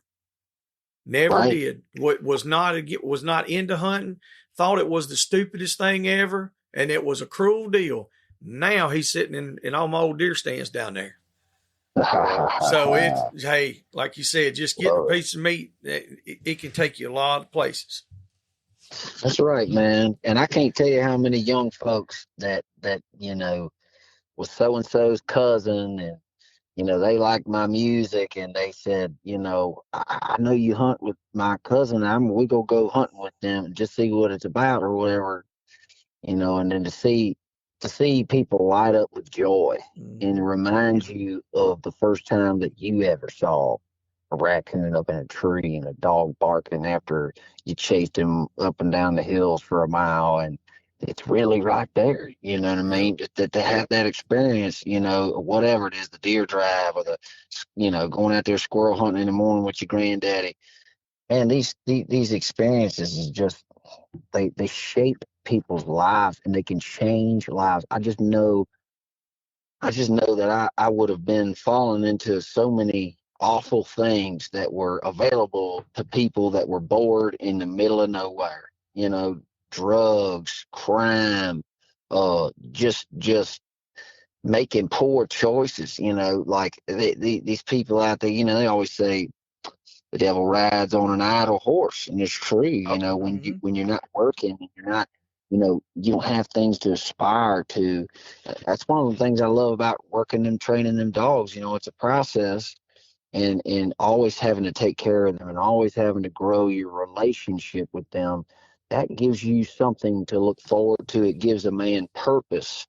And whether it's growing, like I said, old boy out there in Iowa with the 1,000 acres, and he's over there cultivating row crops to grow bigger deer, whatever it is. Like, it doesn't matter the method. It's like, once he shows some dude at the office that 200-inch deer, and that guy's like, man, that thing is insane. Like, I've been deer hunting my whole life and I've never seen anything like that. And he's like, okay, empty your 401k, and you need to buy this neighboring lot right here. I got all the equipment. I mean, however you want to do it, it happens all different kinds of ways. I mean, you think about all these guys who are doctors and lawyers and stuff that get into it later on in life. It's like, some of the people that they start hunting with aren't, average Joe deer hunters, or they everybody's at different places when they find hunting. Some people find it from their daddy. Some people find it later on in life. I never grew up having a daddy that took me hunting and sat with me. Now, he dropped me off and said, keep the tree standing between you and the ground and call me if you kill a deer. He didn't keep me from it. But I had to bug the old men. I had to bug my uncle. I had to, bug my second cousins and stuff that were houndsmen and deer hunters, and my great uncle and all these people. All these people, I had to go after this and avidly seek it because I was passionate about it. But I didn't have a daddy that was a houndsman. You know what I'm saying? I had a daddy that got shot at when he went hunting in the woods to give it a try with his daddy, and almost got killed by a 14-year-old kid, and said, yeah, I don't want to go hunting anymore. I went to go hunt something, not get hunted. I don't think this is for me. I think he killed like 2 does in his life. But that's the thing, is like, we all going to find it in a different manner, and some people might find it after they hear something that we say about it. And so that's why we got to try to introduce, your friends' kids to it, and your friend, everybody's freaking brother and uncle and cousin Joe. I mean, it seems stupid to just give everybody the experience, and some people aren't deserving of it, and some people shouldn't get to do it because they're not safe. So we got to, obviously use some caution in who we select to go with us, so we don't wind up like, pulling a Dick Cheney. They're pulling a Dick Cheney on something like this, But yeah, that's what I'm saying, though, is that God will lead people into your life that maybe have a little twinkle in their eye for just a second when you talk about that race, or catching that wild hog that was 500 pounds and stuff, and they go, really, man, that sounds like something that sounds kind of cool, and you're like, man, you want to go? Dude, that might just change that kid's life, and then his daddy didn't even think nothing about it. It was like, yeah, that might be fun. Yeah, we should. My kid wants to go too. And then he goes out there, and next thing you know, 10 years later, he got 20 dogs, a mad woman, and a bunch of badass little kids running around. That's screaming, right, America, and hanging motors from trees, and doing stuff that kids should be doing as kids, not playing on tablets and whatever, getting their face full of mud because they're trying to grab that hog's back leg, or cleaning shit out of dog kennels and stuff like that. Right. Like, this is what they need. They need character. They need purpose. People need purpose, man. We need Jesus. We need purpose, man. We need family. We need community. And we need to love our neighbor, man. And that's it. That's it. I'm on. That's a fact. So I got a cool call yesterday. An old man, I tracked a deer for him probably 10 years ago. And back when I had shit dog, didn't know what I was doing, blah, blah, blah. And deer came back alive, so we didn't make an ass of ourselves. But anyway, he lived over here by us, and they got some prime country. They got some big deer. They're killing several deer over 200, and it's good country. Well, last year he called me and said, "Hey, I know I hadn't talked to you in a couple of years, but I got a deer that my cousin shot, and he's down here from blah blah blah, and I let him shoot my tag. Some of these places tell you could buy a tag and you get $2 and 3 does or whatever, but like some of these leases, these guys are paying big money for. You get one trophy deer per person Yep. kind of deal, and like you can shoot it, or your son can shoot it, or your uncle can shoot it, but there's only one. You know what I mean? Mhm. So, well, he gave his trophy tag to his cousin. Well, he called and said, man, he's pretty old, and we're just not real sure, but he's shooting a 270 and blah blah blah. And I'm like, you got me at 270. I'm coming. and Oh, so anyways, we go over there, and uh they're both pretty good age. I mean, one's probably 70 and the cousin's probably 80. And they got their leather suspenders and their jeans, and we shot him right there, and we think he did this. And I said, all right, well, y'all just hang tight and let me go do our thing, and I'll call you whenever we figure it out. And I kind of had an idea the deer was shot back or whatever. Well, we go and takes a second. We get it squared away, and Huck's probably 400 bait solid down in this river bottom. I'm like, all right, cool. So I go down there, and it's pretty. There's a couple places around here that are pretty rocky, and it ain't no mountain stuff, but it's damn sure a ravine. And go down there, and of course Huck's got this deer bait up. We shoot it, put it down, and he had hit it in the back hams or something. Poor old man, just not the best vision, and wasn't his gun, and you name it, right? So, well, I'm guiding these old men down there to get this deer, and I'm worried we're gonna not only we gotta get this deer out of here, but these older gentlemen are walking through these rocks, and I'm thinking they're gonna fall and break a hip, and you know what? And yeah, I was like, not hey, good. why don't y'all just hang tight? I'll quarter this sucker up, and I'll get him out of here. Well, we go down there, and well, the cousin's like, I'm coming down there. My God, blah blah blah. All right, well, come on, and there ain't no easy way down this some bitch. Like it's thick country, thick with brush and briars, and then on top of that, it's kind of rocky ravine. So we get down there, and he's as big as whitetail he's ever seen. Come to find out, he's from Utah. And I'm like, hey, whatever. So we're talking, blah blah, and we quarter the sucker up and get him out of there, and have to pretty much do everything, which by all means, I'm excited to do it for him, and get him out of there. Well, we get back up to the truck, and the cousin's like, yeah, that was pretty cool watching that dog. And I said, yeah. He said, son, I've been a line houndsman for 40 years. And I said, really? Yeah, that's He said, awesome. yeah, I run a line outfit up in Utah. I said, well, that's wild. What, why didn't you, why didn't you say anything, And he was like, well, I just didn't want to put any pressure on you or anything. I just wanted to see the dog work. And I said, well, what'd you think? He was like, that's a damn good hound. And I said, There you well, go. after talking to him, I was like, I appreciate that. So yesterday, I get a call from the buddy that's of the cousin, and he said, hey man, I hadn't talked since last year when you found that deer from the cousin, but the cousin really wants to get you a line. And I said, well, they left. Like, what do I need to do? Do I have to? What do I got? What do I got to do? Where I got to go? You know what I mean? He said, well, I'm talking to him. We'll talk soon, but just be looking. Watch your phone. I'm gonna try. He really wants to get you your line. And he, like I said, he's over 80 years old, and I guess he still runs the outfit. I'm sure he's got some younger hands working for him. Right. But tracking That's that deer, cool, I man. had no idea. You know what I mean? The whole time, Yeah.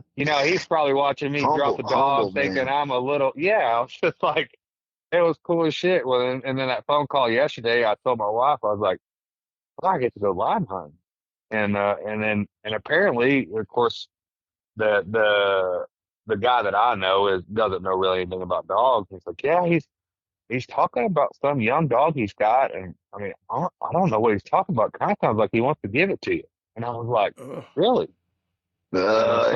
So I'm like, I don't know what's going to happen out of this whole deal, but it's like you Sounds don't like know you what need you're to doing. move to Utah, dude. Man, all they gotta do is say the name. Track in Utah, and I mean, I wouldn't blame you because I may or may not have a slice out there myself one of these days, but yeah, no, dude, it's cool. that's pretty cool. It was a cool man. phone call to get. It was like, I'm like, and it still may not be nothing, you know what I mean? But it was just cool that he called and we talked, and there's a chance that I might get to go line hunting here soon. I'm hoping so. So pretty cool deal. I'm sure yeah, that is really cool, man, and I'm sure these other fellers. What's a unique opportunity that you come across, like while you've been running dogs and meeting people and stuff? Man, my list goes on. And what's a highlight? I'm just saying I've been doing it a long time. So, but I really didn't get out in the public till just a few years ago. And right. I would say probably this past weekend was one of the highlights. We went down there where those guys were. We went to interview Mr. Morris, and like 82 years old, still chasing hounds, and just watching how he interacted and how him and Mr. Tom ran the whole deal, and all of those guys anywhere from 60 years old all the way down to grandkids were calling him Paul, or Papa, or right. Papa. Whether they were related or not, he has raised all them boys. Every one of them men that I talked to, all the way down to young boys, were like, Papa Morris, he carried me to my first tree. And some of them guys They've been bear hunting since 1962. Yeah, I've been running bear dogs since before there was a bear season there. Yeah, you've been hunting with dogs. And where is this gentleman? Where is this? Was in Georgia. Calling home. Georgia, South Georgia, yeah. And South Georgia. Yeah, deep south, like right on the Florida line. But they hunted in Florida back years ago when you could bear hunt there, and even when you couldn't. Right. And we heard some of the best stories. That was one of the highlights. Then I'd say me and Nathan went on our very first time we ever went and ran bear with Mr. Andy Blankenship. And standing in the mountains of North Carolina, them plot hounds just down there giving it to him. We were up high. We were looking down on the clouds, and the sun was coming up. And if you don't believe in God, all you got to do is come stand right there. That's right. And his paintbrush don't miss. His paintbrush don't miss, son. I'm telling you. Dude, hey, you know what? I might have to hold on, man. Hold on. You got to say that again. Well, I know it's gonna be on the recorder, but you got to say that again because I'm gonna have to put that into a song. Yeah, I mean, I'll tell you something right now. If you don't believe in God, you just need to stand right here. I love that, dude. Because dude, I wrote a song called "He's Everywhere," and that's what the words pretty much say. He's everywhere. Open your eyes and see. And that was one of those days there. That was one of those mornings, and like all my life, that's all I'd wanted to do was go on this bear hunt. And then when we got there, he was like, "Well, we'll have him right over here. We'll go down there. We'll get you to the tree and go in there." And I was like, "I'm not going to kill that bear." I said, "What?" I was like, "I'm good right here. That's all I wanted." Yeah. And I realized what it felt like to actually be fulfilled. I had everything that I wanted. And at that moment right there, it's literally like I could touch him. I could feel it. Right. And I mean, if that, man, I'm telling you, it was just, it was one of them. That was my highlight. Did you kill the bear? No. He did cross the road and hit a golf course. He hit a golf course. And them dogs had ran him for 11 miles total. And I told Mr. Andy, I said, well, let's just pick them up. We'll do it again. But we went the next morning and caught the biggest hog that I've ever caught in my life, I believe. We didn't weigh him, but it was a monster. It was a mountain monster. Like, it was a mountain monster. So I'm more of a hog hunter than I ever was a bear hunter. And so it worked out even better. Man, that's so funny, man. God, he knows what we need. He Yes, knows what we need, man. that's a I fact. tell you what, I had it. It's funny. It's like, instead of me telling you some sort of highlight or whatever, which hey man, feel free to stop anytime. I don't want to go past the time limit if there is Dude, one. Ain't no time limit. There ain't But no but time limit. but anyways, that daggone, it's like what that made me think of is like, God don't He gives us what we need.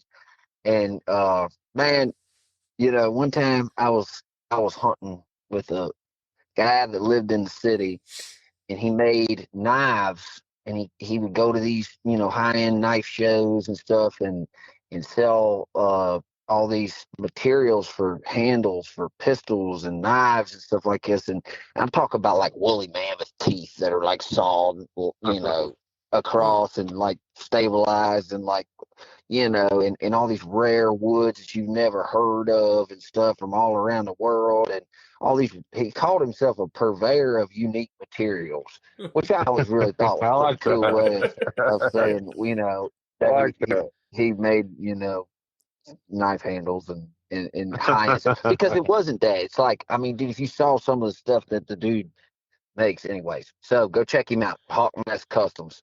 So I became friends with this guy, and I'm like, man, this guy is a great dude. Like, I'm like, I want to show this guy, what this coon hunting is about. And he's like, man, I've always wanted to go hunting, and it was the perfect scenario. You know what I'm saying? So I take this guy out hunting the first time. Just was a crummy night. They weren't really moving much.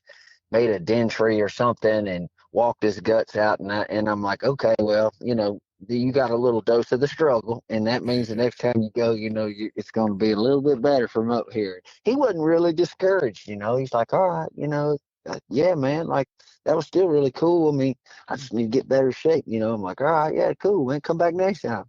So we go again, and this is what that makes me think of. God gives us what we need, man. I took this guy hunting with a friend of mine, and carried this old Walker dog that I had out there, and he was blind in one eye.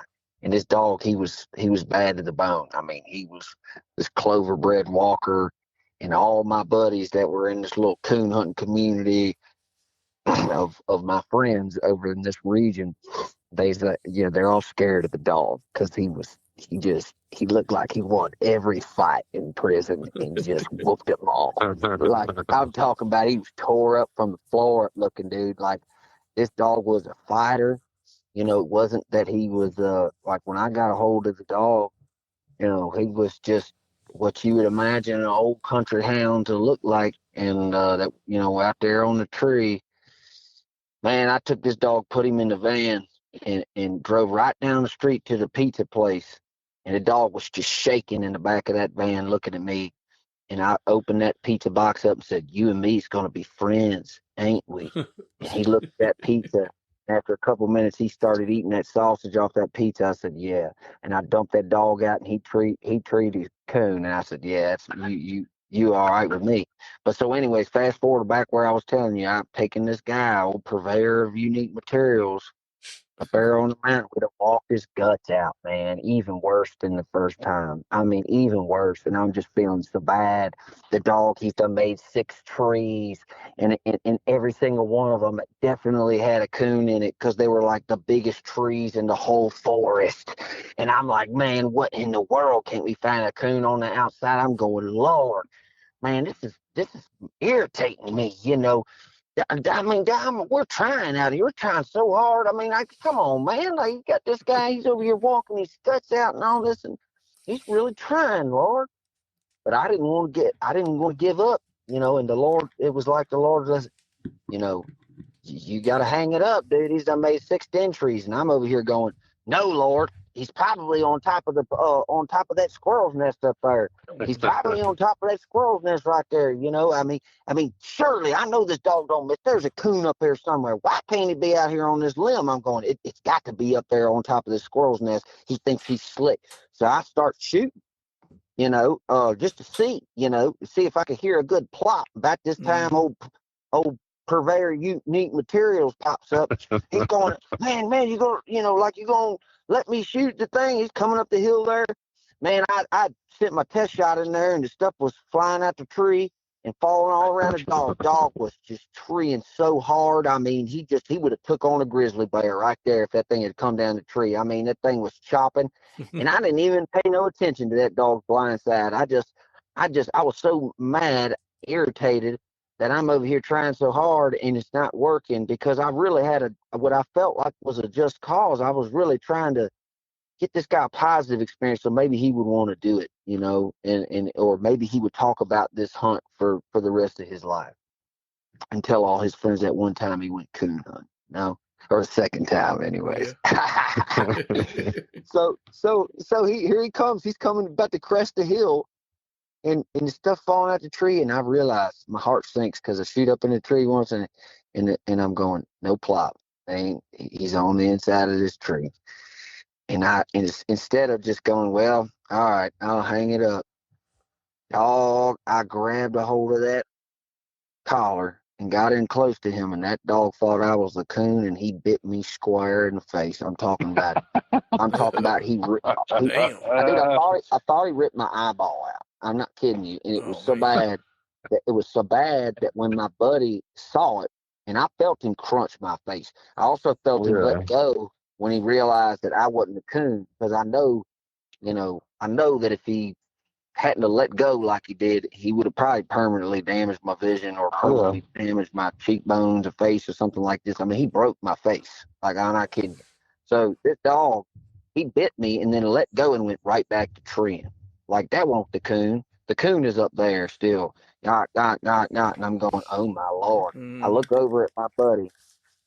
He's like, that dog just bit you. I'm like, yeah, no shit. I'm like, yeah, the dog bit me right in the face. I'm going, is my eyeball hanging out? He's like, I said, dude, tell me, man. There's blood all in my eye. I can't see. I'm going, you need to tell me if my eyeball's hanging out. And here comes Purveyor's Unique Materials going, what's going on, man? We were shooting a coon. I'm going, nah, we got to go to the hospital, man. Come on, let's go down the hill. He's about to die, And that just made it even worse for him, because, oh, God. He's going, what do you mean? And I turn around and look, and he's seeing blood squirting out everywhere. He's like, oh, my gosh, you're bleeding. I'm like, yeah, I'm bleeding pretty bad. Can one of y'all tell me if my eyeball's hanging out? Like, they're looking at me. They're going, oh, my gosh. No, dude, it's a miracle. That dog, it just barely missed your eye, but you're losing a lot of blood, dude. Like, we're way up there on this, not mountain, but big hill, big hill country. And we're way up there on top of what most people would call a mountain.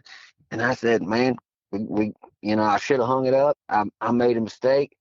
Sometimes it don't go the ways you want to go. And we got to go down here and we got to leave because I got to go to the hospital. I said, I know you walked your guts out and whatever, but I don't want to lose so much blood that I'm over here passing out, and then you got to cart me across the creek. So come on, man, get your ass in gear and let's go. I'm sorry it went down that way. So anyways, then I had to call my lady and wake her up and tell her, hey, sorry, honey, but I know it's 3 o'clock in the morning, but I need you to drive down here. I'm not going to die or nothing, but I got to go get stitches in my face, and this dog's done broke my face, and I don't know how bad it is and blah, blah, blah, blah, but it's probably pretty bad. So, yeah, meet me down here. And so I say all this story to say that I didn't realize it then, but the Lord allowed, I'm not saying that he gave me that like as some sort of punishment, but what I am saying is that the Lord allows things to happen as a result of our own ignorance. To teach us things that we need to know. So God always gives us what we need, even if it's a lesson using an unfortunate situation that's created oftentimes by our own ignorance. So yes, there's this standing on top of the mountain and being fulfilled by the Lord, just giving you exactly what you need in that scenario, and seeing his beauty and witnessing, his glory and everything. And then there's also like the Lord showing you like, hey, you better learn something, dude. Yeah. Because Know you when to got a say long when. way to Yeah. go. If Take note. you can't just let it go. Like the Bible says to obey is to obedience is better than sacrifice. And that's just like we don't have to sacrifice animals to atone for our sin. Jesus was the ultimate sacrifice. So for anybody listening to this thing, if you're a dog man and you don't know Jesus, then you need to understand that back in the day they had to sacrifice things to atone for sin, but Jesus became the sacrifice so that we could have forgiveness for the things that we've been less than perfect in life.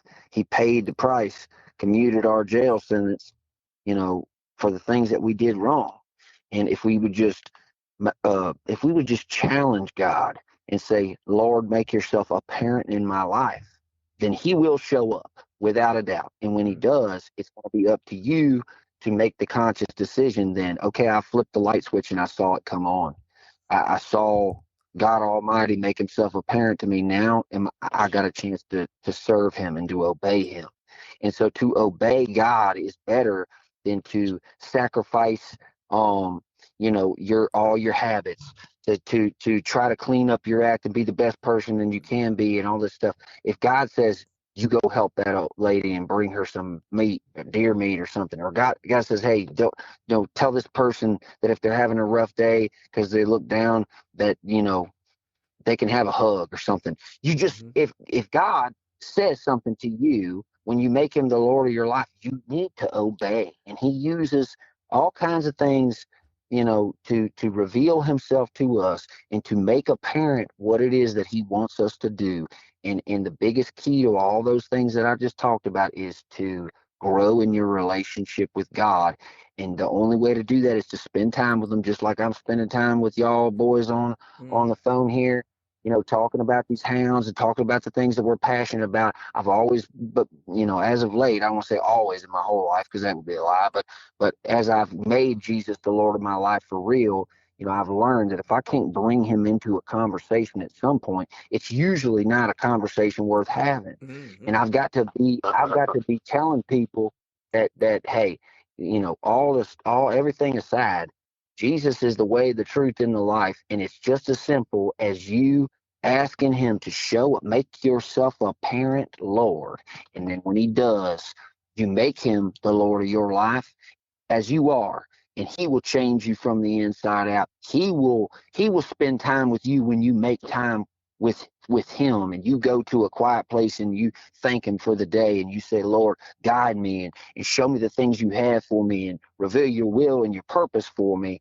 And once you start to hear and recognize his voice, or the voice of the Holy Spirit, then you start to understand, okay, all I got to do is just commune with him, talk to him, get to know him better every day, and let him guide me and just obey. And if I'd have obeyed what the Lord wanted me to do that night, I wouldn't have got half my face ripped off. And that was what I needed. I needed to learn that lesson in that manner, because that it applied to so much more in my life than just running that dog and trying to take somebody out to have a good hunt. It showed me that if I don't obey the Lord, and I think that there's some sort of sacrifice I can make, some sort of way I can make it happen. Maybe he's on top of this squirrel nest. Maybe I could smoke the coon out the tree. Maybe I could, it's like, you don't even know, dude. I could burn the forest down. I could get bit in the face. I could, it's like there's all these things. In the face is the last thing that tells you a thought happened. Right. It's like there's all these things that are just that God doesn't want for us to have to go through, but he will allow us to go through our own situations created by ignorance and then learn. He will take that bad and turn it into good. So, y'all, I appreciate this whole conversation. I know that here directly, I'm gonna have me a mad woman on my hands.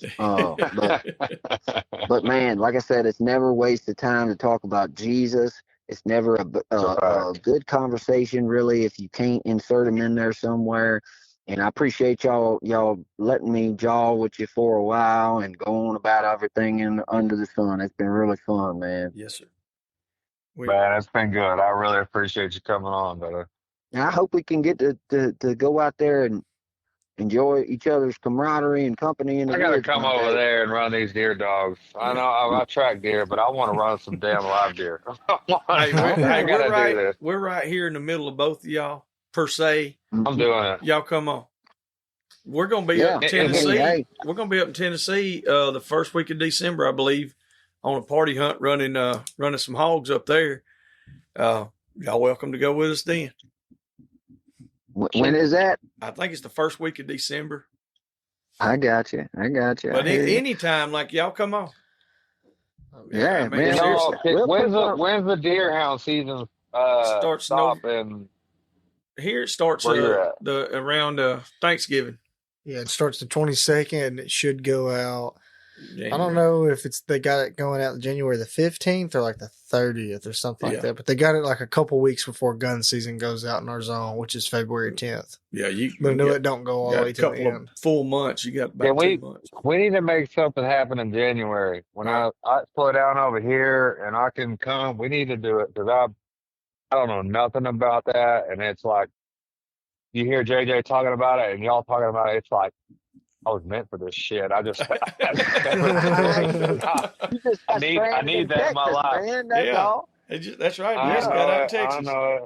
That's why I tell people all the time. I say I go out west and I go hunt these elk with this flintlock rifle, and the game warden's laughing at me. I'm taking it out of grandma's blanket and everything. I'm like, yeah, you ain't never seen nothing like this in your life. He's like, I ain't. I'm like, I knew more about the laws on it than the game warden did, you know. But it's funny. It's like I'm going, dude. You better be blessed that I wasn't born where there was elk, because if I was, they wouldn't. I'd be hard on, especially if we was running with dogs.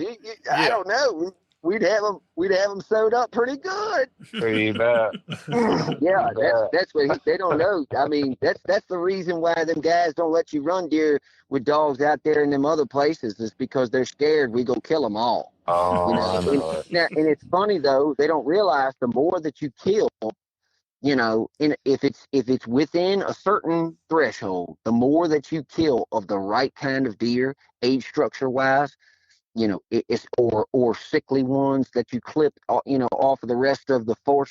Deer eat like 7 to 11 pounds of forage a day when they really need it before it's gone.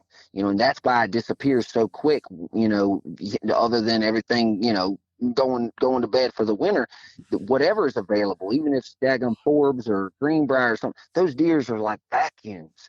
So if you thin them out the right way and do it methodically, you have more deer than the places that people think they're managing them right, still hunting and stuff. Dude, they have no idea how many that they could carry on the land, you know, if they structured their stuff differently. Like, man, they got too many on. It's destroying the nutrition that they have naturally on their property. If they got rid of them and had the right carrying capacity, then everything that was there would be like booming. And that's why we can go into these places. I tell people this all the time. I'm like, dude, I hunt with this one club, and they don't touch the same piece of property twice.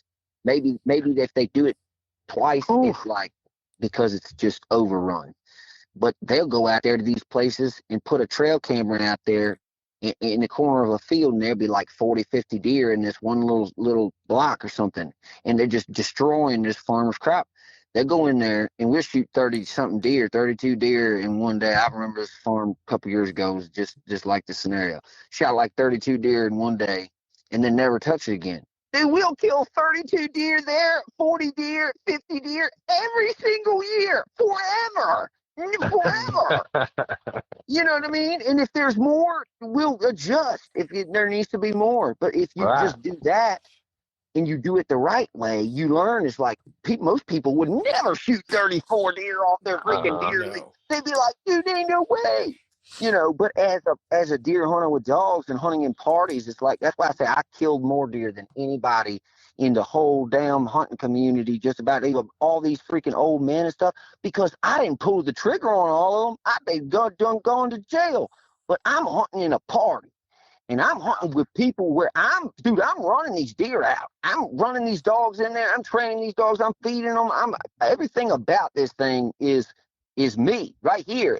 And these people that have to kill them, we're all one. We all have to work together, because if they don't shoot them and kill them, and I can't staple them to the ground, or the dogs, don't run past somebody or whatever, then we lose. We all lost. And that's why I say I kill more deer than anybody in the damn hunting community probably that I can think of, because for all your legal tags and all your whatever, I got so many hunt clubs that I've hunted with over the course of my life that I've watched just dozens and dozens and dozens of deer die in a day's time. I can't fathom how many deer have been killed out in front of dogs and continue to be killed. And if you look at the population of the deer in Virginia or places like Texas and stuff like this, like, dude, per the size of our state, dude, we have a massive deer population. And we're like one of the freaking oldest states in the whole shebang.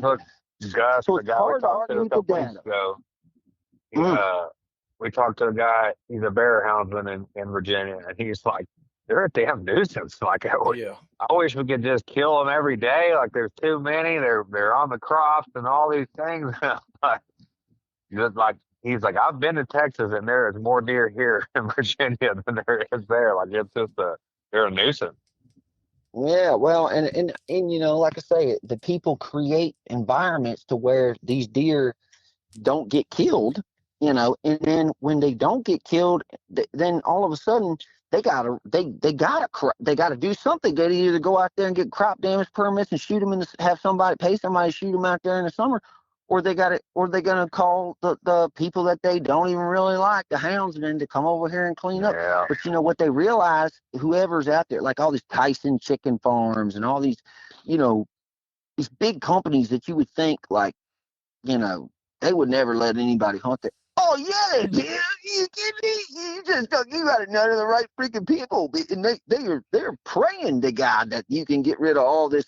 Whoever it is, the farmer is just all the common example, but there's so many different settings where you can be clever. I mean, dude, before urban archery and all that thing and all these guys hunting in the city, man, I used to have this old redneck dude when I was a kid take me down to the city to an old cemetery where this black man was the caretaker of the cemetery, and there were freaking monster bucks, and it was private cemetery. So he had permission to give permission to hunt, and we would hunt this. If you go over there, we go hunt in the cul-de-sac 20 yards from a bunch of black kids playing basketball, unaware that there's 40 deer crawling through this little skinny oak flat right 25 yards behind the hood cul-de-sac, and I mean, they're just screaming and playing, and the deer can't hear nothing about it, and they're everywhere like rats. And he used to tell me, be like, man, they're like rats. You'll never believe it, because we'd be hunting in the country, and they're running dogs and everything. It's like, yeah, we see deer, but to see those numbers like in a still hunting setting would trip you out, because you were only 20 yards from people making tons of noise. And people shooting each other and stuff like this. Like, it was crazy. Like, down in Richmond and stuff.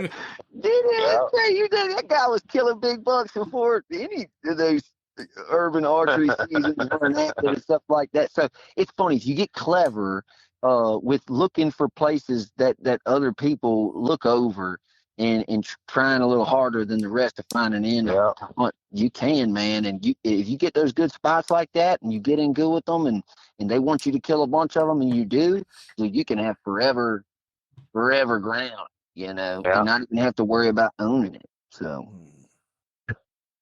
anyways, Sweet. Life hack as a houndsman, right there, man. Go find the people that don't like the effects of many deer. Come on. If you need eradicating service, we'll happily provide that for you. And we're gonna clean them up just one day. That's all. And we're in and out. Bang, bang, bang, bang, bang. Boom, boom, boom, boom, boom, boom, boom. It'll sound like World War III, but when we get done, you will be happy with the results. So, oh yeah, y'all would have a blast. We're gonna set something up. Yeah. Well, we definitely need to. It's gonna be fun. Especially, I mean, as passionate as you are about it, it's got to be epic. Oh yeah. Let's Tell me, make man, it happen. do y'all do like long chases, or do y'all just like kind of surround the block? Well, it depends on where we're at. There's a couple of different places that are set up in blocks. You can surround a block, push them out, and then like with Dylan Shepherd and them, it's on the edge of a national forest, so you can't really cut it off that well in trucks and stuff. So you have more of the standard type, and you're running longer races, and you got one or two old men that can say, "Hey, he's going to come out of that holler right there," Right. and that's where you need to be, and that's where he's coming. Right. Right. Yeah. That's I right. need that in my life. We got to do it. Dude. That's how largely how they do it down there. I mean, I'd say with the exception of like, man, some of these clubs, like I say, they get the forest, somebody who owns a forestry company or something, like they get rights to hunt all this land and stuff. I know this one guy, they hunting 15,000 acres, just him and his group of buddies, and they got exclusive rights to it. So they just turn dogs out and they're running. It's like a NASCAR race, Yeah. they ain't nobody sitting in surrounding nothing. You know what I mean? Mhm. They are completely mobile the whole time, until they parking and running down this logging road to get to where they know that gut is that he's gonna cross down there. That's what they thinking, and that's kind of the same with what you're saying Yeah. over there by you. Of course we do have some other things where it's kind of a combination of both, but yeah, that's pretty much the two major things. I will say one other thing is that we are the dog. And a lot of people are like, I'm a houndsman, but as a deer driver, that is hiking the dogs, I have to become a dog as well. Yes, sir. They see me as a dog. And if I don't go in the briars because it's too thick right there, then why would they do it? You see what I'm saying? Yep. So if they see me charge face No, first that's into right. that crap, they know, okay, well, he's going to get tore up too. He's got nuts. He's going to go and push through it anyways. They do it too, and they form character and heart, and that's the difference. Like a lot of people got dogs that got prey drive. Well, how many dogs that you got really got heart? The where that the last day of the season they're looking up at you and they're going, man, I really don't want to go, Pop. And you go, come on, give me one more. And he goes out there and runs you that doe, and then lays down at the truck and goes, take me home, man. You put him inside the truck on a seat and you say, you done well. That's the kind of, that's heart right there, to where he don't have nothing left to give, but he give you everything he got. You know what I mean? That's Yeah. exactly right. Love it. Man, I could sit here and talk about hounds all day and night. We done said three times. I was trying to give y'all the segue to go, but it's like I say, I'm really passionate about it. I wish that I had more guys to talk to about it. Well, you come on here anytime because I've got a lot of shit that I didn't even say that I want to talk about. We got a bunch of stuff we can cover. Well, I mean, like I say, what you got? I got a couple more minutes. I ain't had my lady hag or shout yet. I'm just. Well, you were talking about hitting the brush or hitting. You just said about you gotta act like a dog. Well, I've got a rule. If I go on a track and say we get lost. We don't got to figure it out. It doesn't matter what the conditions are. If it's dry, it's hot, whatever it is. I will not. Now this is an unsuccessful track, right? So we've made it. God knows how far, 600, 400, 2 mile, whatever it is. We get to a loss and we can't square it out, right? I have a rule. I will not walk back to the truck the way we came in. So if we have a track and it makes us with blood and what I don't know what it is, but I will not walk back that same way, and I will walk back a different way, and I will strategically look at the garment or whatever it is and try to, hey man, we haven't been here, like let's walk. If we're walking back, we might as well come over here and walk through this little creek bottom. Yeah, that's right. And in a handful, I say a handful, not very many, but a couple times we have walked back and cut a track and got that deer that we were tracking and we were lost. That's right. And last year we That had makes one. it worth it. Yeah, and we were on some public ground and we got way back there and it was way after shot. Hell, it was 24 hours. You know, I'm praying for a freaking miracle.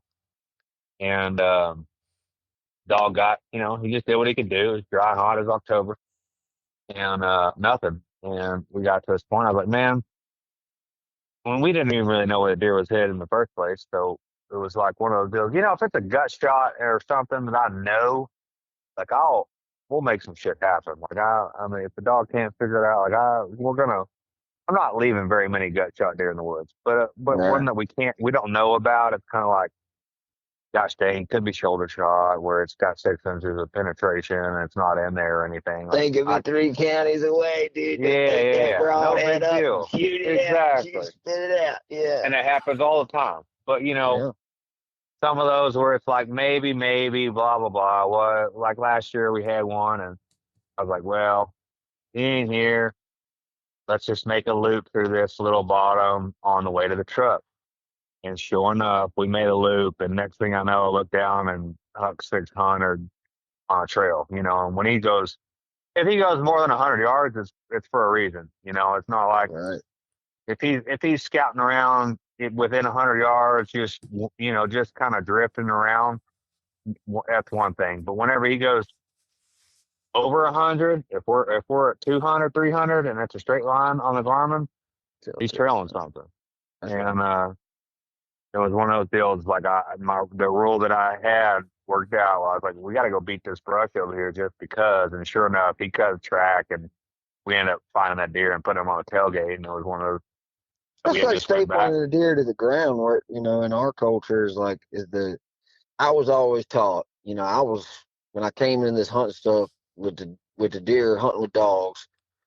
I went a couple of years learning from guys that were relatives of mine in old timers and stuff, and I got the game. And then, of course, I got a little cocky, and started going, I know something about it. Don't you punk me out of nothing, And them people, they started,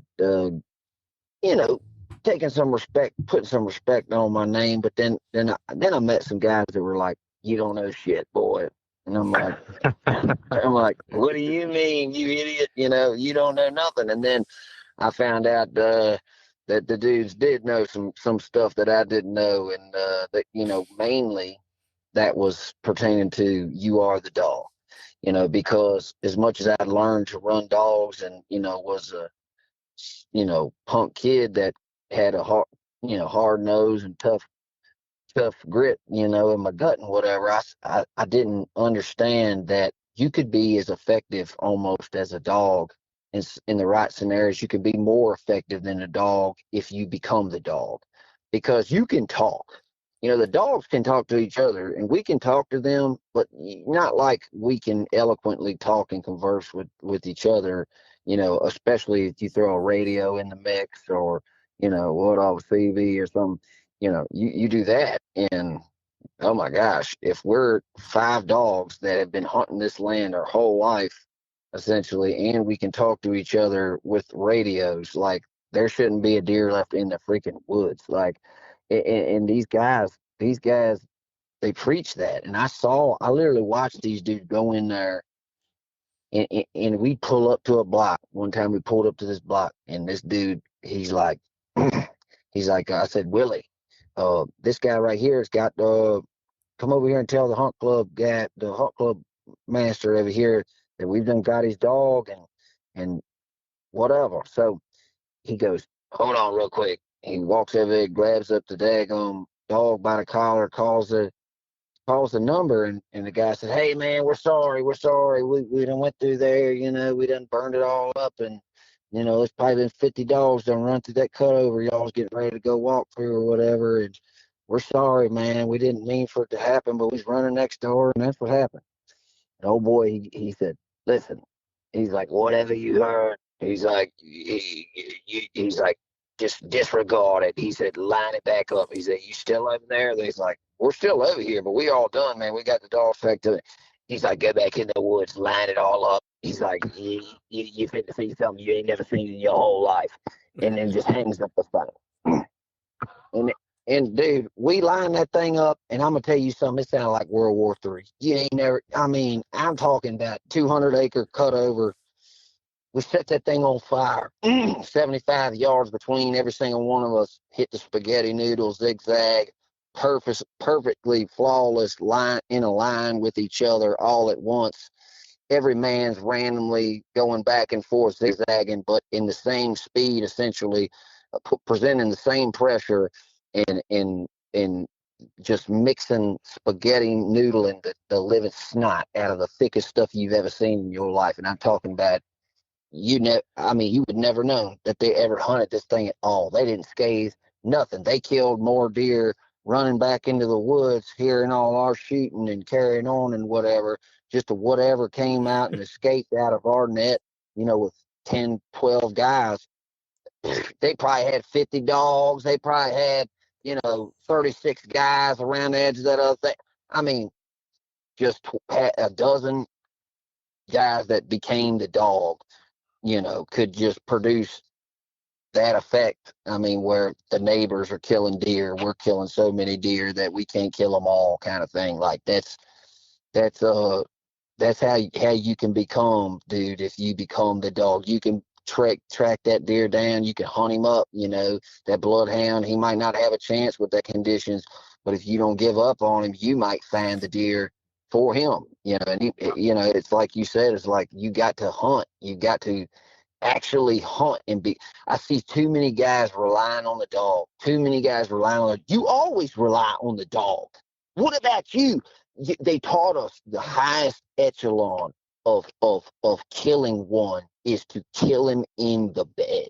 You must kill him in the bed. If you could kill him in the bed, then that means that you have become the ultimate apex hunter. You have challenged him by dumping a box full of hounds into his briar patch that he has an impenetrable fortress in the middle of this thing, 12 foot high. There's only one way in. There's only one way out.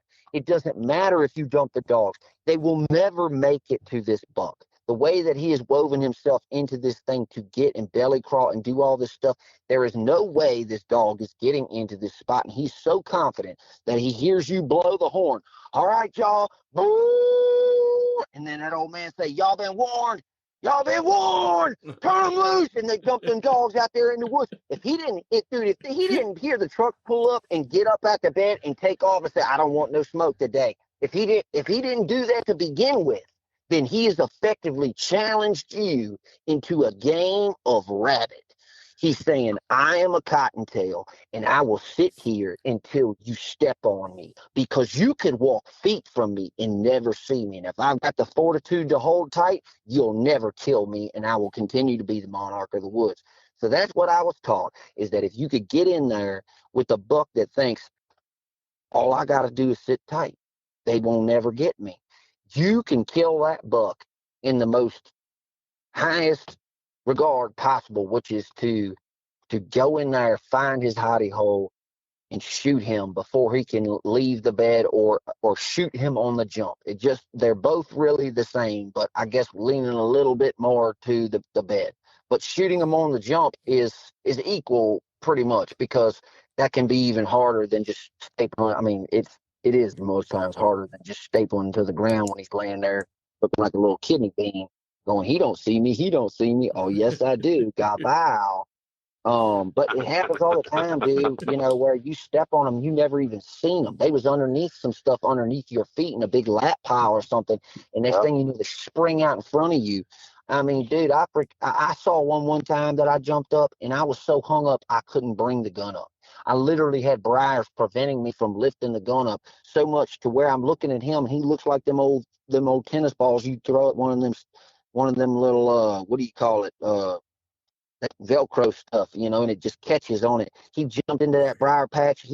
There was no way out. It was just one way to the end, and where I'd come in, and he seen me. He turned around. He started trying to be a bulldozer and ply through them briars. He wasn't working out too sweet for him, but I was too hung up to get the gun up. And so I realized, dang, he's starting to gain on. He's starting to smash through the stuff. So I just started running as fast as I could, smashing through it. By the time he got up and the dog got on his ass, I freaking blew his back legs out. He hobbled across the line, and a 14-year-old kid killed the biggest deer he ever killed. Hell yeah. You know, That's and to me, it's like I killed that deer. You know, that little kid, he might have knocked him down. Oh, he did it. And He did it. and that's you know, that's why a lot of people's like, well, JJ, where's the buck on the wall? Like, you're not the great hunter. I'm going, yeah, I'd rather that little boy have that buck on his wall, because did he shoot that thing? Was he the last person to take that deer? You yeah, bet. it's his deer. You bet. But that he would have never took that deer had there not been somebody stubborn enough to be a bulldozer and to be the hound dog and all that stuff. So yeah, it's great. I love it. I love feeling like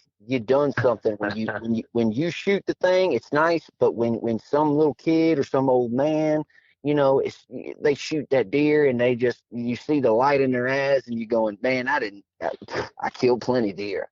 This is and you put the work in.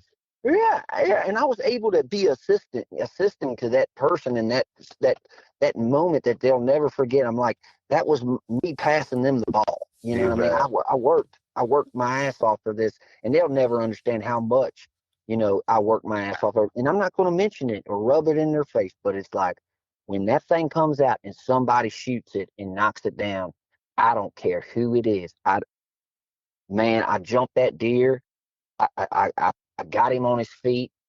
What has happened is due partially to the fact that I didn't give up and I worked my ass off for it. So it's cool. It's like whether you kill them or not, dude, when you find that lair and you jump that big one out and man, it's badass. And it's even more badass to staple them to the ground or jump shoot them, like I said.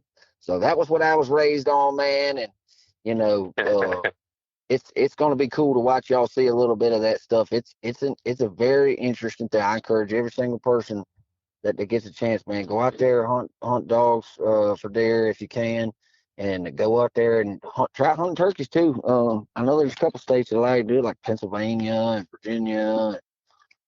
I think maybe Ohio or something has a fall turkey season, lets you do it. I don't know. I have to double check that. But there are several states that do that as well, and that's something unique that a lot of people don't get to try or don't really know that that's available. Yeah, I didn't even know that was a thing, but I'm fired up. We're gonna run some deer dogs January, February. I don't know where it's at, but I'm coming. Well, I don't know. I know. I can't. I think South Carolina's is still going at that point. Ours is.